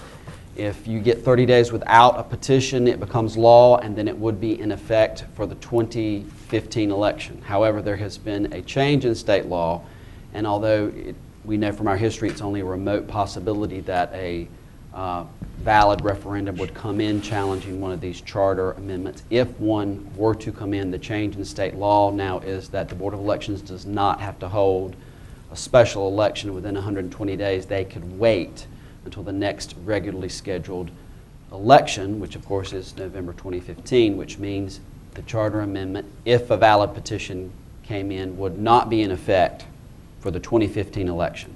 Everybody elected at that election would get a 4-year term, and you couldn't change that because that's part of election law. And of course the issue of changing the charter because of the valid petition would then be on the ballot. If it passed, it would not be in effect for the 2019 election. Okay? So it's a little bit more, because you have 4-year terms now, and because of the change in state law, the prospect of a valid petition, however remote, could make for a long period before the change is implemented. So I just want to make sure everyone understands that. I think our history of the petitions has not been that they come in, okay? But I just want to make sure everyone understands that. Be glad to answer any questions. And again, we have to decide the 2-year term issue, 4-year term issue with regard to whether the office of mayor is going to be on the ballot every time or whether the mayor is going to serve a staggered term with 3 wards. They do that in Cramerton. So that's all, Mr. Mayor. I'd be glad to answer questions. Questions? Ms. Craig and Mr. McAteer. Raise your hand. Mr. Smith, what constitutes a valid petition? You have to have about 10% of the registered voters. How many? 5 or 10%. I believe it's 5 to 10% of the registered voters. So we have about 72,000 residents. We have about 38,000 registered voters. So I believe you have to have about 5% of that. And you'll recall at the last council meeting, Mr. Pearsall shared his experience prior to his election to council as a citizen trying to get enough signatures to challenge a charter amendment, and he said he had a really hard time getting those signatures. But it's 5% of the registered voters, and we have about 38,000 registered voters. Okay, thank you. Mr. McAteer. A comment. Do we vote on the public hearing first or one of those 2 resolutions? We need to vote on one of the 2 resolutions, then that has to be advertised, then we have a public hearing, and then at the next council meeting you can vote. And of course you can choose not to do it, after that public hearing. You don't have to do it. Well, let me say that I'm in favor of the staggered term. What concerns me is people won't come out and vote if the mayor's not running every 2 years, in my opinion. And so if we're not going to do that, then I'm probably not going to be in favor of just running for 2 years. I volunteered to do that as one of 3 people. I don't know if Dr. Carlin's still on board with that, but I think Todd Pearsall said if you weren't, he would be. And Mr. Kimball is, and I am, so we'd have 3 volunteers, so we wouldn't have to ask the other 3 members. I don't mean to turn my back on That's this. okay. The other 3 members would be running for a 4-year term. If the mayor's not going to run every 4 years, and it really keeps people from wanting to come out and vote, in my opinion. I like the mayor. I'm not against him running for a 4-year term from now on if he wants to, but I think if you're doing a good job, you're going to get reelected every 2 years. You're not going to spend much money or campaign a lot. But if the mayor's running every 2 years, more people will come out and vote. If the mayor's not running one time, when 3 people are running for a 4-year term, then a lot of people aren't going to come out to vote. It's just not going to be that much interest. The mayor's that important to people, I think. So I'm not going to support this, and I'm going to back off from it as far as I'm concerned if we don't make the mayor a 2-year term. But I'm all for staggering the terms because I think we need 3 experienced people continually on the council.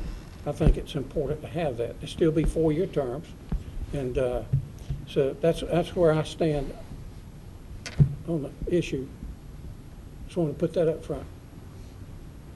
Thank you. I'm sorry. Tell me again. Tell us again, if you would. You originally were for it as far as staggered, and I think that's staggered terms.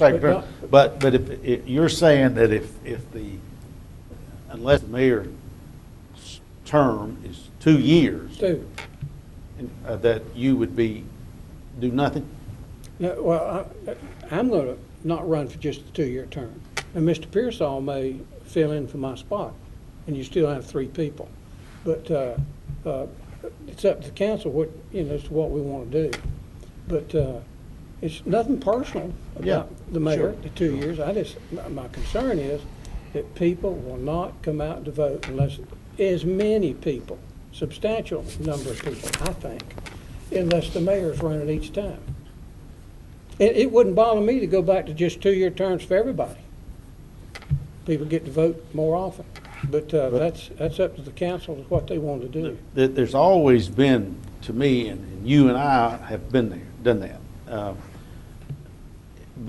been in those seats. And there's, I think, in talking to a lot of people for a long time, not just now, there's two good sides to this situation. I mean, two sides. Number one is if someone's in office that you don't really think is doing a good job, you can't wait till those 2 years are up so you can vote them out or try to.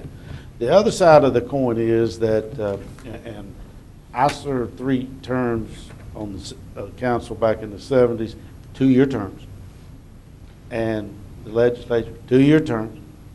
I was not around when this was voted 4 years. Neither were you at that time. Right. I mean, not here. And so, and this is not to imply that this seat, whoever sits here, they probably would tell you though that, and you've been here. That's the reason I said you and I have been here. But this is, it takes, it's not full time like some are, but it takes and by any stretch, but it does to do a good job. It takes, and if it's going to be staggered on, I'm talking out of both sides of my mouth, but if it's going to be staggered, somebody's got to help the staggered or help the new ones. And I believe, sort of like it was in Raleigh, you got to go a year and just learn and listen and try to figure out if you're going to vote. I mean, did I make a motion or did I have the call for the vote or whatever? But seriously, I think that the other side of the coin is that the mayor needs to have those 4 years. I'm not saying necessarily the council, but because I've been there. But I still feel like that to do the job, whether it's this 4 years or I can go back to 2 years, that's fine. But I don't think that that's fair. Porter, you're exactly right about the people, but it's no different than the president's vote, I think. I mean, not as many people come out. They're not going to come out as much in the next month, November. It's not a presidential election. And but it's sort of difficult to be mayor, whoever, Joe Smith, for 2 years and then not be mayor anymore. I mean, he's just getting started. He or she just getting started good. Well, I'm not so much talking about me. I'm just. Well, anybody can. I mean, they can always run for doing a good job. People are reelected. Well, I think that 2 years, and I don't know how y'all feel individually, but when this first came up, I think I was sitting in the back of the room back there, and when the previous council voted, and I said, you know, that has 2 sides to it. I just don't know, and but 7 municipalities. This little brochure that was handed out by the Board of Elections. If you go through there, 7 of the larger population-wise towns have 4-year terms as mayor, and then you got a hodgepodge after that. Some are 2 and some are 4. Brenda? There's validity to both sides of the coin. There absolutely is, as far as my opinion goes too, is there's validity in having 2 years and there's validity to having 4 years. I think, personally, I think the council members' election should be staggered. I totally agree with Councilman McIntyre about that. But the mayor is, in government, you can't get anything done very fast. Okay, we all know that. It takes a while to get things done. It takes, you know, if you're in a position for a 2-year term, then after that first year, you almost have to start campaigning again. And then therefore, when you start campaigning, do you lose sight of the city business? Okay. So my feeling at this point in time is that the mayor needs to be a 4-year position. That's just my opinion at this point in time, is that you can't get, here again, because you're developing relationships with everybody in the region, and that takes time, that takes energy, and that takes effort. So I think that's a issue too, because we want to be a player in the region, and the mayor is the point of contact for that. So that's just where I'm coming from right now. Sure. Yes, sir. I have a real concern, though, when, Ms. Craig, what you had just said regarding the mayor. If the mayor starts to lose, and John, I don't mean you, I mean theoretically what you're talking about. I mean, you know, if the mayor starts to lose sight of doing the people's work and starts to focus more on getting reelected, there's a problem there. Okay, there's a definite problem there, and for that reason, I think that we should look at the 2-year terms.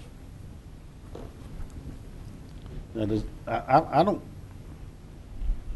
don't understand what you just said.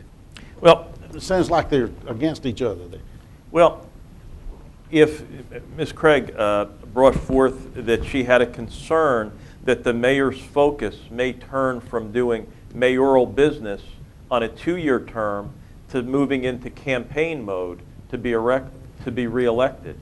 And I think that that's problematic in that the role of, when you're elected for a 2-year or a 4-year term, the role of doing the business that you're elected to do should take priority, and the re-election or the campaigning mode should be secondary. Well, in a grander world, but if he or she wants to be, he or she's going to have to spend effort and time and money. Certainly. Plus, there's thousands and thousands of dollars for elections. There's $60,000, $70,000 for the election. There's signs all over half of Georgia, and people are being hit up for money, and they don't. And I don't like that. And I think that if I had to guess, just a number, what she said is 90% true. It's got to take away anyone who's hoping to win again. You can't just sit there and just wait for people to come up and vote. You have to go out and work and let them know who you are. And that's why I don't agree with yours sort of knocked heads to me there. Well, you know, and I'm not, and just to clarify, sir, I'm not saying that you don't campaign. I'm saying that shouldn't take priority over doing the people's business. That's very clear. Sort of sometimes hard to do that.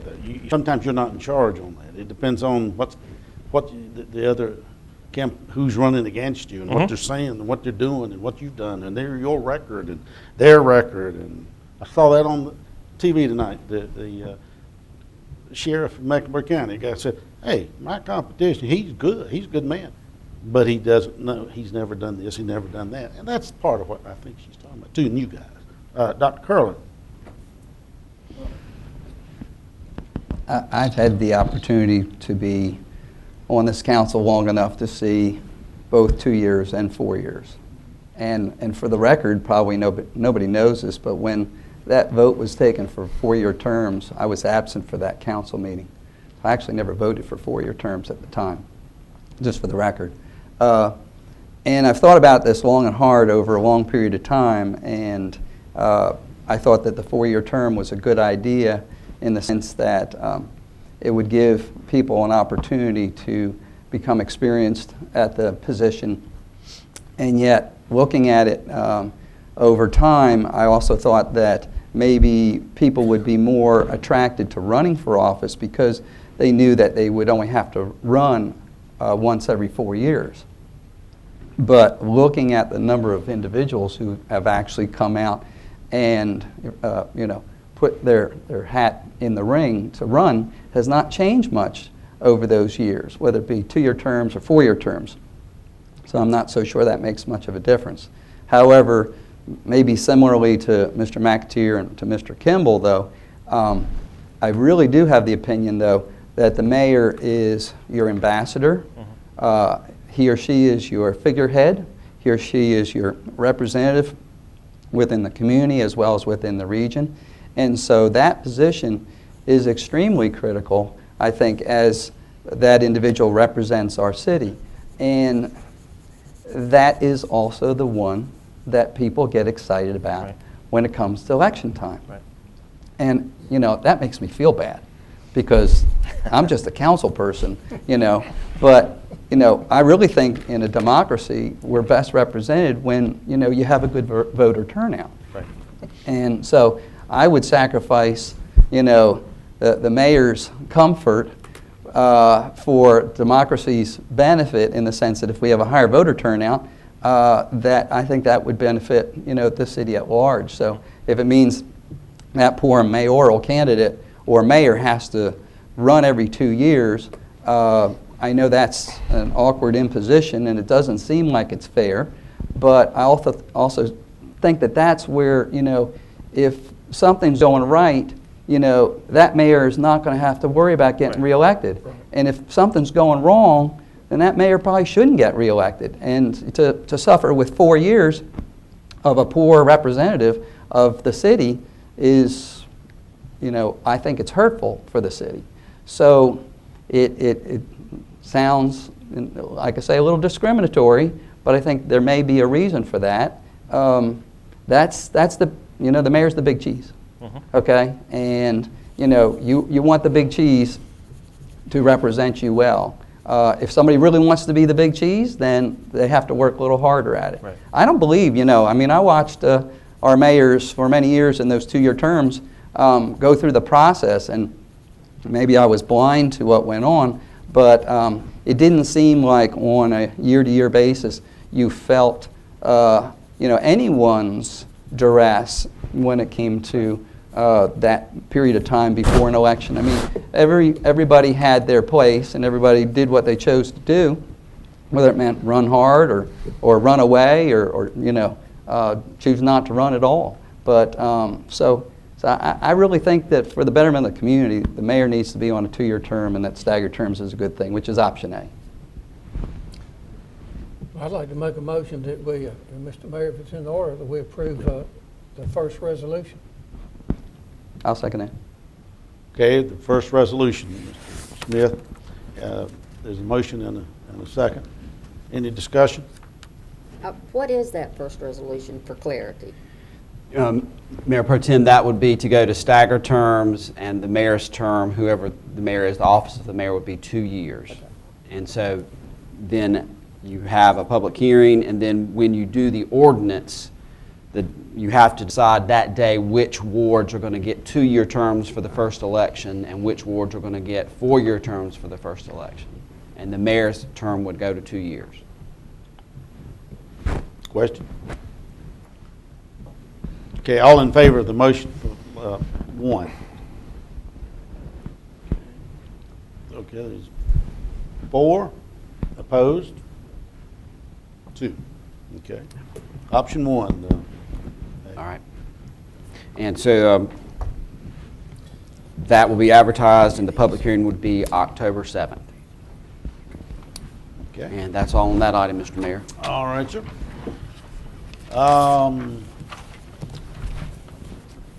Item 12. Brenda, you going to make that? Oh, yes, I'm supposed to do that. No, I'm asking because I just assumed you were. I am. Okay, Central Councilman, City Revitalization and Housing Committee, item 12. Councilman Pearsall is out of town and asked that I would do that. There was a Central City Revitalization and Housing Committee meeting on Wednesday, September the 10th. Councilman Pearsall is chairman of that committee. I am a member, and Councilman Walt Kimball is a member, but he was absent an excused absence that day. On Exhibit 12-1, you will see that the agenda item number 1 was an ideal application, Michael Neese from the Neese Law Firm. I'm sure y'all have read all of this, and so there's no sense in me reading it. I will say that he did qualify for a facade grant and a architectural service grant. He requested $2,500 for the facade grant and up to $1,250 in an architectural service grant and $3,840 for an upfit grant. The recommendation from the committee was to award the $2,500 facade grant and $1,250 architectural service grant, and the upfit grant, after he provided some additional financial information, he could bring that back to the committee. So I put that in the form of a motion. Second. Okay. Discussion? All in favor? Thank you. Okay. Item number 2 was an ideal application from Merriman Castle with Hive Supplies and Arts Living. She requested a upfit and architectural service grant. She was eligible for $6,800 of the upfit grant and $1,250 in an architectural service. What the recommendation from the committee was to award $2,775 upfit grant and $1,250 architectural grant. I put that in the form of a motion. Again, she could come back for some other request if she so desires. Okay, there's a motion and a second. Discussion? All in favor? Thank you. The committee did have a discussion on some concern expressed by some downtown property owners who do pay the Ideal grant. That their additional tax money goes into the Ideal grant fund. And there was some conversation about a property owner that possibly had gotten some outside federal state grants in addition to the Ideal grant. That was discussed, and the committee accepted the documentation and associated handouts as information and requested that the handouts be provided to the full council. Rachel Bagley, who is over the Ideal program, put together an extensive review of the Ideal grant since conception of it. It is in your agenda packet. So hopefully you've had an opportunity to go over that. If you have any specific questions regarding any of that information, certainly feel free to get hold of Rachel. She can explain it very, very, very, very well, okay? And it is an excellent report to see how our money has been spent. We did have a little bit of discussion about looking into making some changes to the application. And one of those changes would be, have they previously received federal or state grants, and if so, how much and how was that used?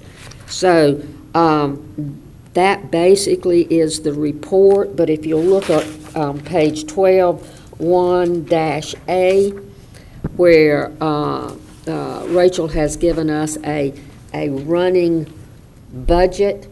We started out the fiscal year with $20,000.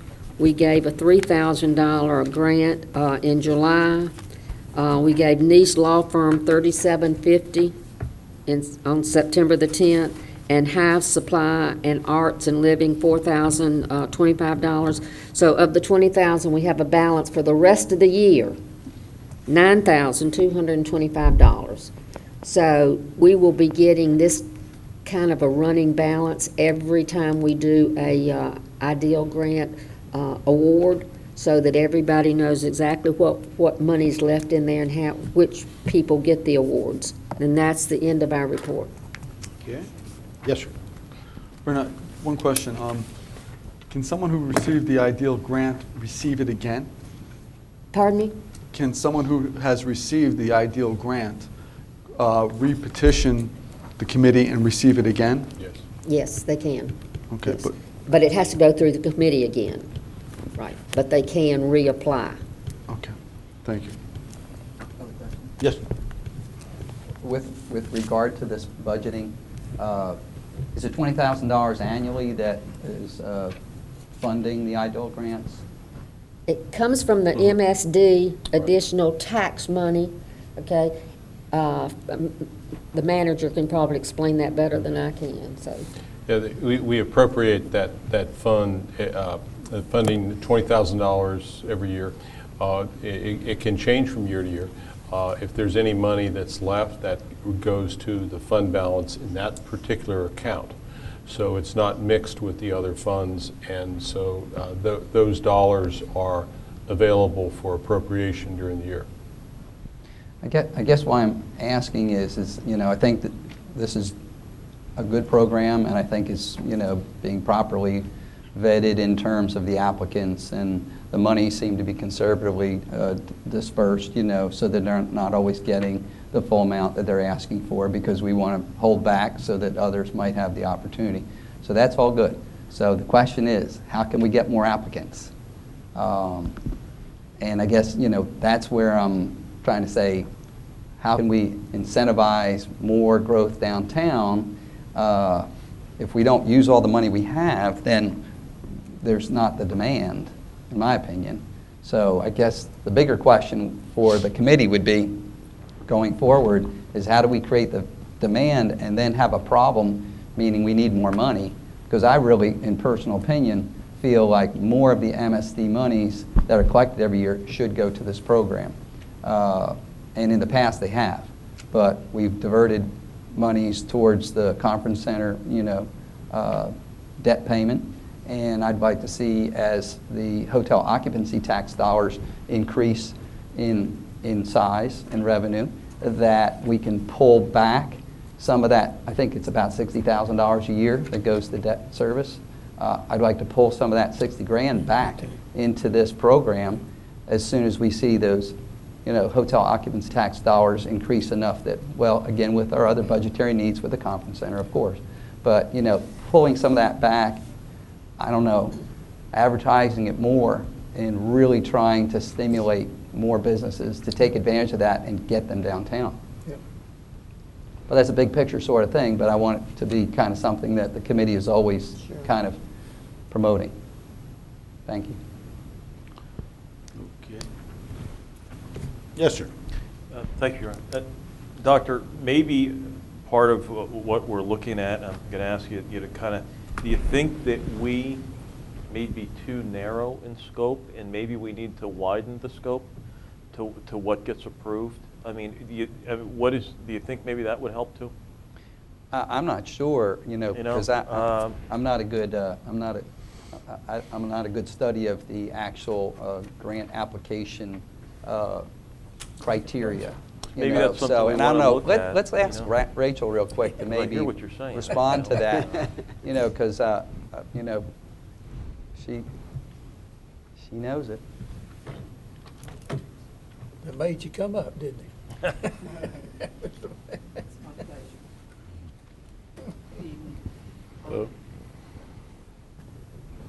I thought I heard a.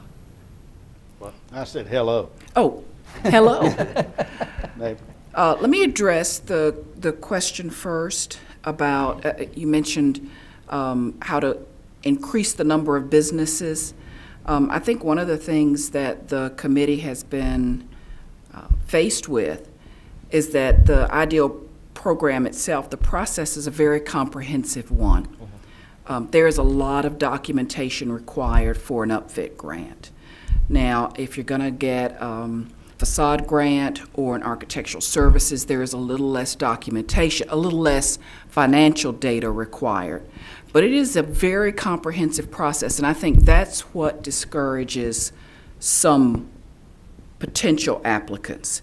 When they see that it's not a matter of just filling out a form, and that there are financial forms, and there's a business plan, and I talk back and forth to the applicants any number of times, and they can come before the subcommittee. And so when they realize the scope of the process that they have to go through, some of them are discouraged by that. But I think it also weeds out those that are serious about starting a business, about being proficient at it.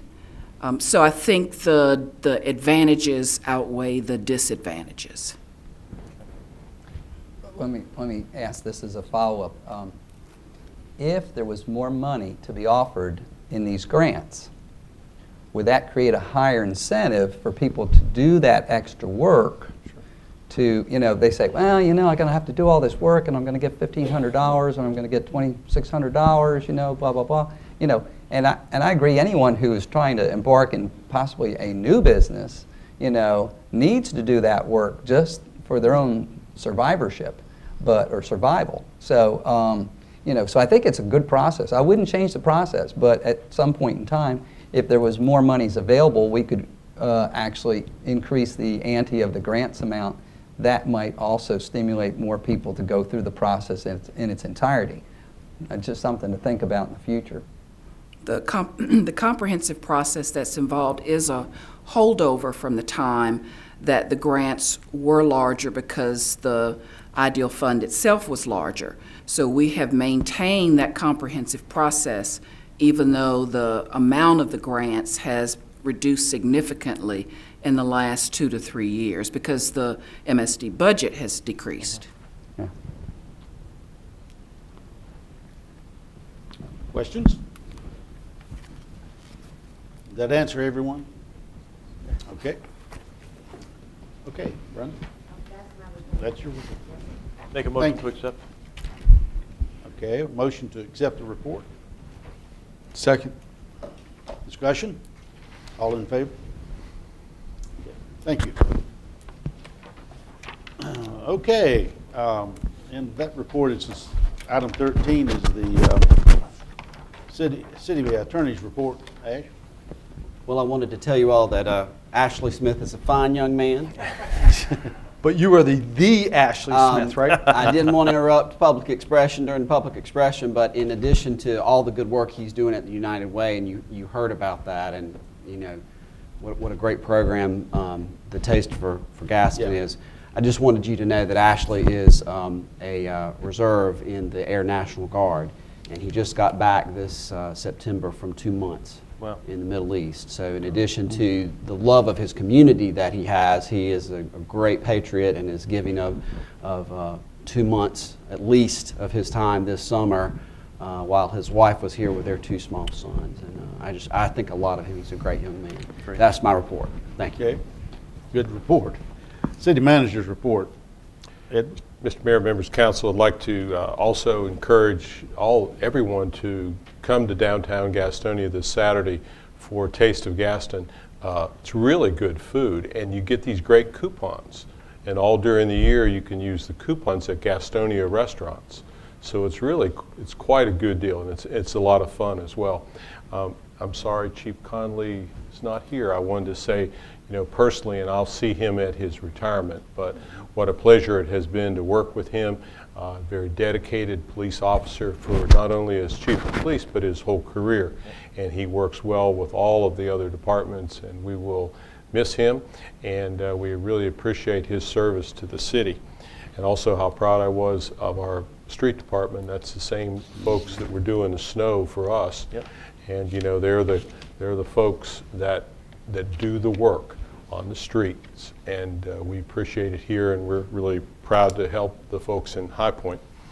And then finally, there'll be a blackboard call to residents across the way in Gastonia, and I want everyone to listen to the call. You can also go online and see there's an event that's starting the 22nd of the month, and it runs from the 22nd to 26th. It's the free spillover day. So on that free spillover day, and which is your garbage collection day, you can put something out on the side of the road and the city will pick it up free. We do it once in the fall. What day is that? We do it once in the spring. There are some exceptions though. For instance, not hazardous waste. No cars. Pardon me? No cars. No Can't leave cars. cars beside the road for pickup. Right. Construction supplies, electronic equipment like TVs. There's also, if you have tires or appliances, there's a charge for that. So the best way, if everyone just looks on your website, you also get a phone call through the Blackboard system.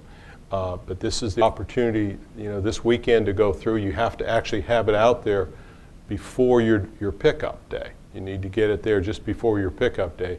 You can't put it out there right afterwards. because you'll miss that narrow window and you'll be charged. But it's an opportunity. It's kind of fall cleaning. And we'll have a spring cleaning too, but it's that opportunity, and everyone should be aware of that. And that's all I have. Thank you. All right. City Council reports, Ms. Craig. I would just like to congratulate and good wishes to Councilman Gallagher on his daughter's upcoming wedding Saturday. Been there, done that, like a lot of us have. It's an exciting time, but it's also stressful too, okay? So, but enjoy it, have a good time, and remember those memories. And that's my report. And a lot of money. Yes, amen to that. Yes, sir, I have something to say this time. Okay. I've asked Mr. Munn if he would bring back, repeat all the in-kind services projects, the amount of money we spent for that sort of thing over the last year. You know, the police being over at the Irwin Center or downtown, closing the streets. And also, I think we ought to, it seemed like everybody and their brother has started to come ask us for in-kind services. Somehow or another, this could get out of hand. For a small group that's not going to really raise much money, comes up, and we spend a lot of money in the city to help them raise just a little bit. I think we need to have a procedure or be thinking about thinking more about how much money we're going to give out, or maybe restricting how much in-kind services might be for some projects. We just think about it. It just bothers me that one project was $12,000 in in-kind services, and we do twice a year for that group. Another thing is every once in a while, somebody will bring and normally not one of us, but the staff, a resolution to be entertained that's not on the agenda. And we could have something that's very critical, that has a certain set time that has to be done, that the staff maybe had an opportunity, forgot to get it on there, had an opportunity that we'd need to vote on something before our next meeting. Well, I can waive that. But somehow, back when I was a county commissioner, we had a resolution like that, or a procedure, that if somebody brought up, and so many people were just bringing up something, wanting to vote, spend money, and do this and do that, that we finally came up and said that we had to have a unanimous vote in order to, for the commission, and I'm asking for the council, consider something like that. If one member of the council decided not to support that, it would have to wait 2 weeks to the next meeting. You'd always get an opportunity to vote on it. But I don't like to be caught off guard and not having been able to study something that somebody might have brought up. And I haven't seen that happen much, but it could. And so I'm going to ask Mr. Munn to put that on the next agenda if he would consider that, so we could vote it up or down to require unanimous vote for any newly entertained resolutions that aren't on the agenda.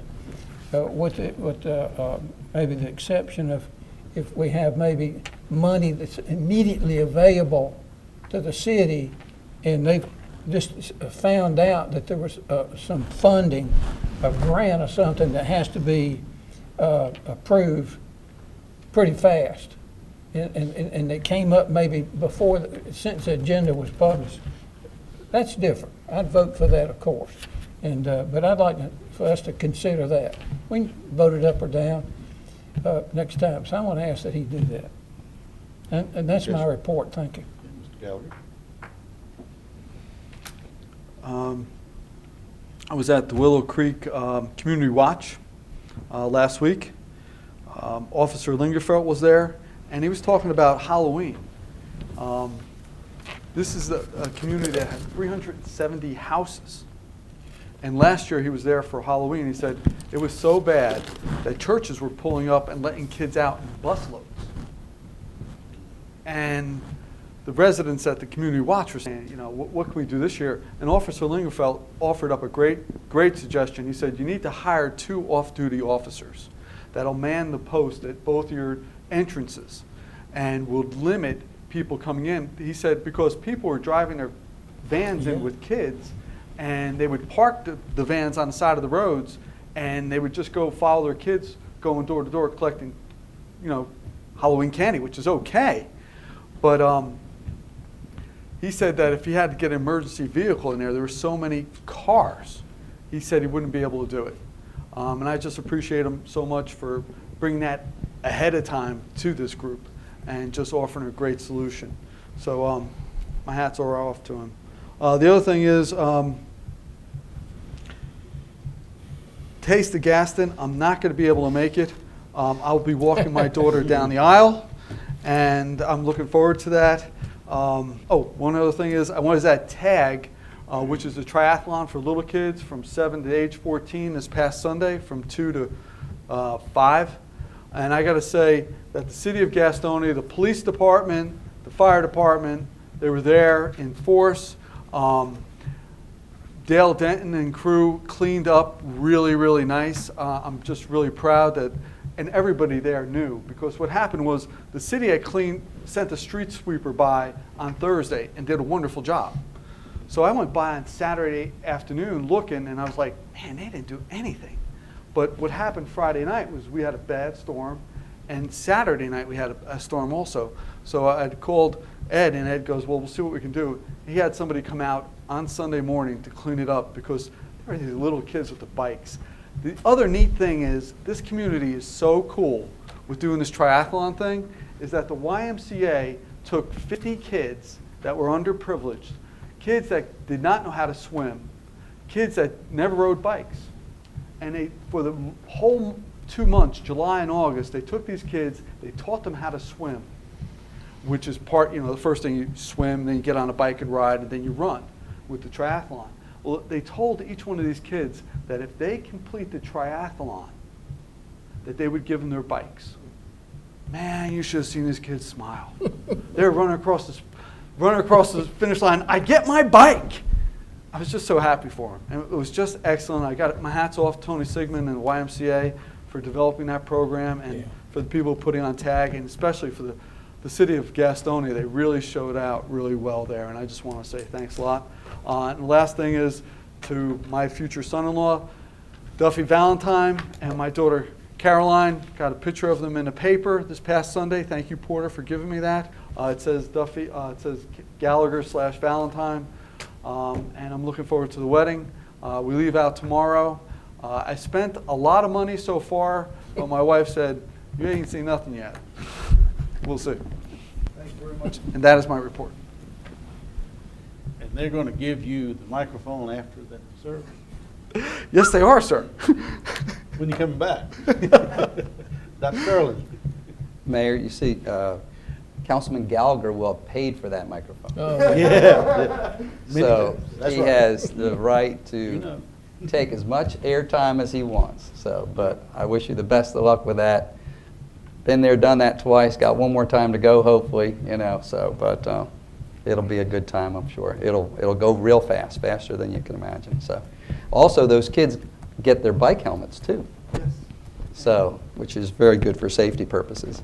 And then the last thing I wanted to mention was, had a chance to attend the JC 75th anniversary celebration on Saturday night, which you were made aware of a couple weeks ago when they came and announced that. So, seemed to be very well attended, and I just want to give my hats off to the JCs because they do so much for our community. As you know, they've sponsored and run that Christmas parade for 60 plus years.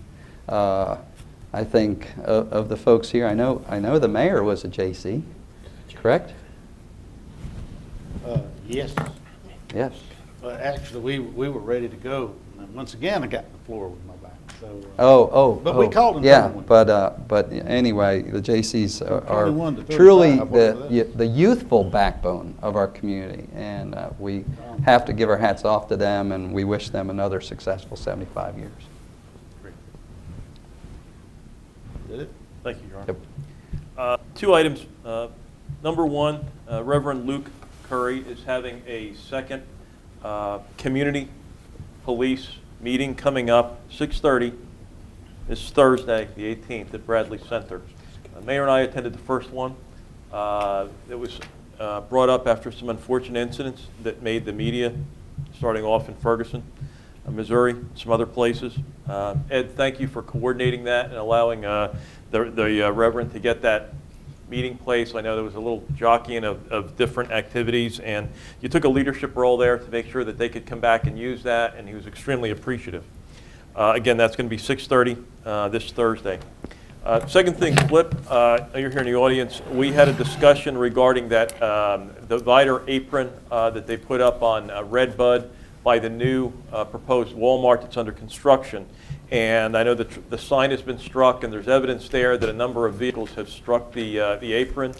What have we found out anything there yet, or any ideas on design, a design flaw? And secondly, second part of that is to take a look at our traffic light synchronization between there and also Pineview, the intersection at Pineview on South New Hope. Once that store gets open and Ashbrook is actually, the parents are picking up the children and we have a large traffic flow there? We'll be glad to look at that synchronization. On the first item, we have cleaned up some of the debris and have, since you and I talked, have had other citizens question the same thing on that new concrete median. So we are looking at that to see what can be done. Thank you. That's all I have, sir. Thank you. That's good. I was looking at that too. I'm glad you asked. Okay. You know what I'm talking about, right, David? It's right by your business. Right by your What is it, 8:30, 8:25? I think the only thing I'm going to bring up is that last Wednesday,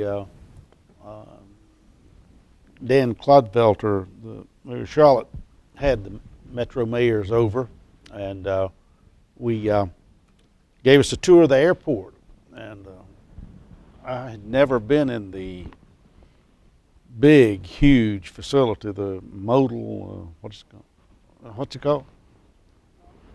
Multi. Well, it's multi, and it's gigantic. And but that was it was a very interesting meeting, and some folks from Raleigh were there and got to talk to us a little about it, and we talked about whether they're going to go back in session and with the historic tax credits and so on like that. But it was a good meeting, so I enjoyed it and enjoyed certainly talking about us, not Gastonia.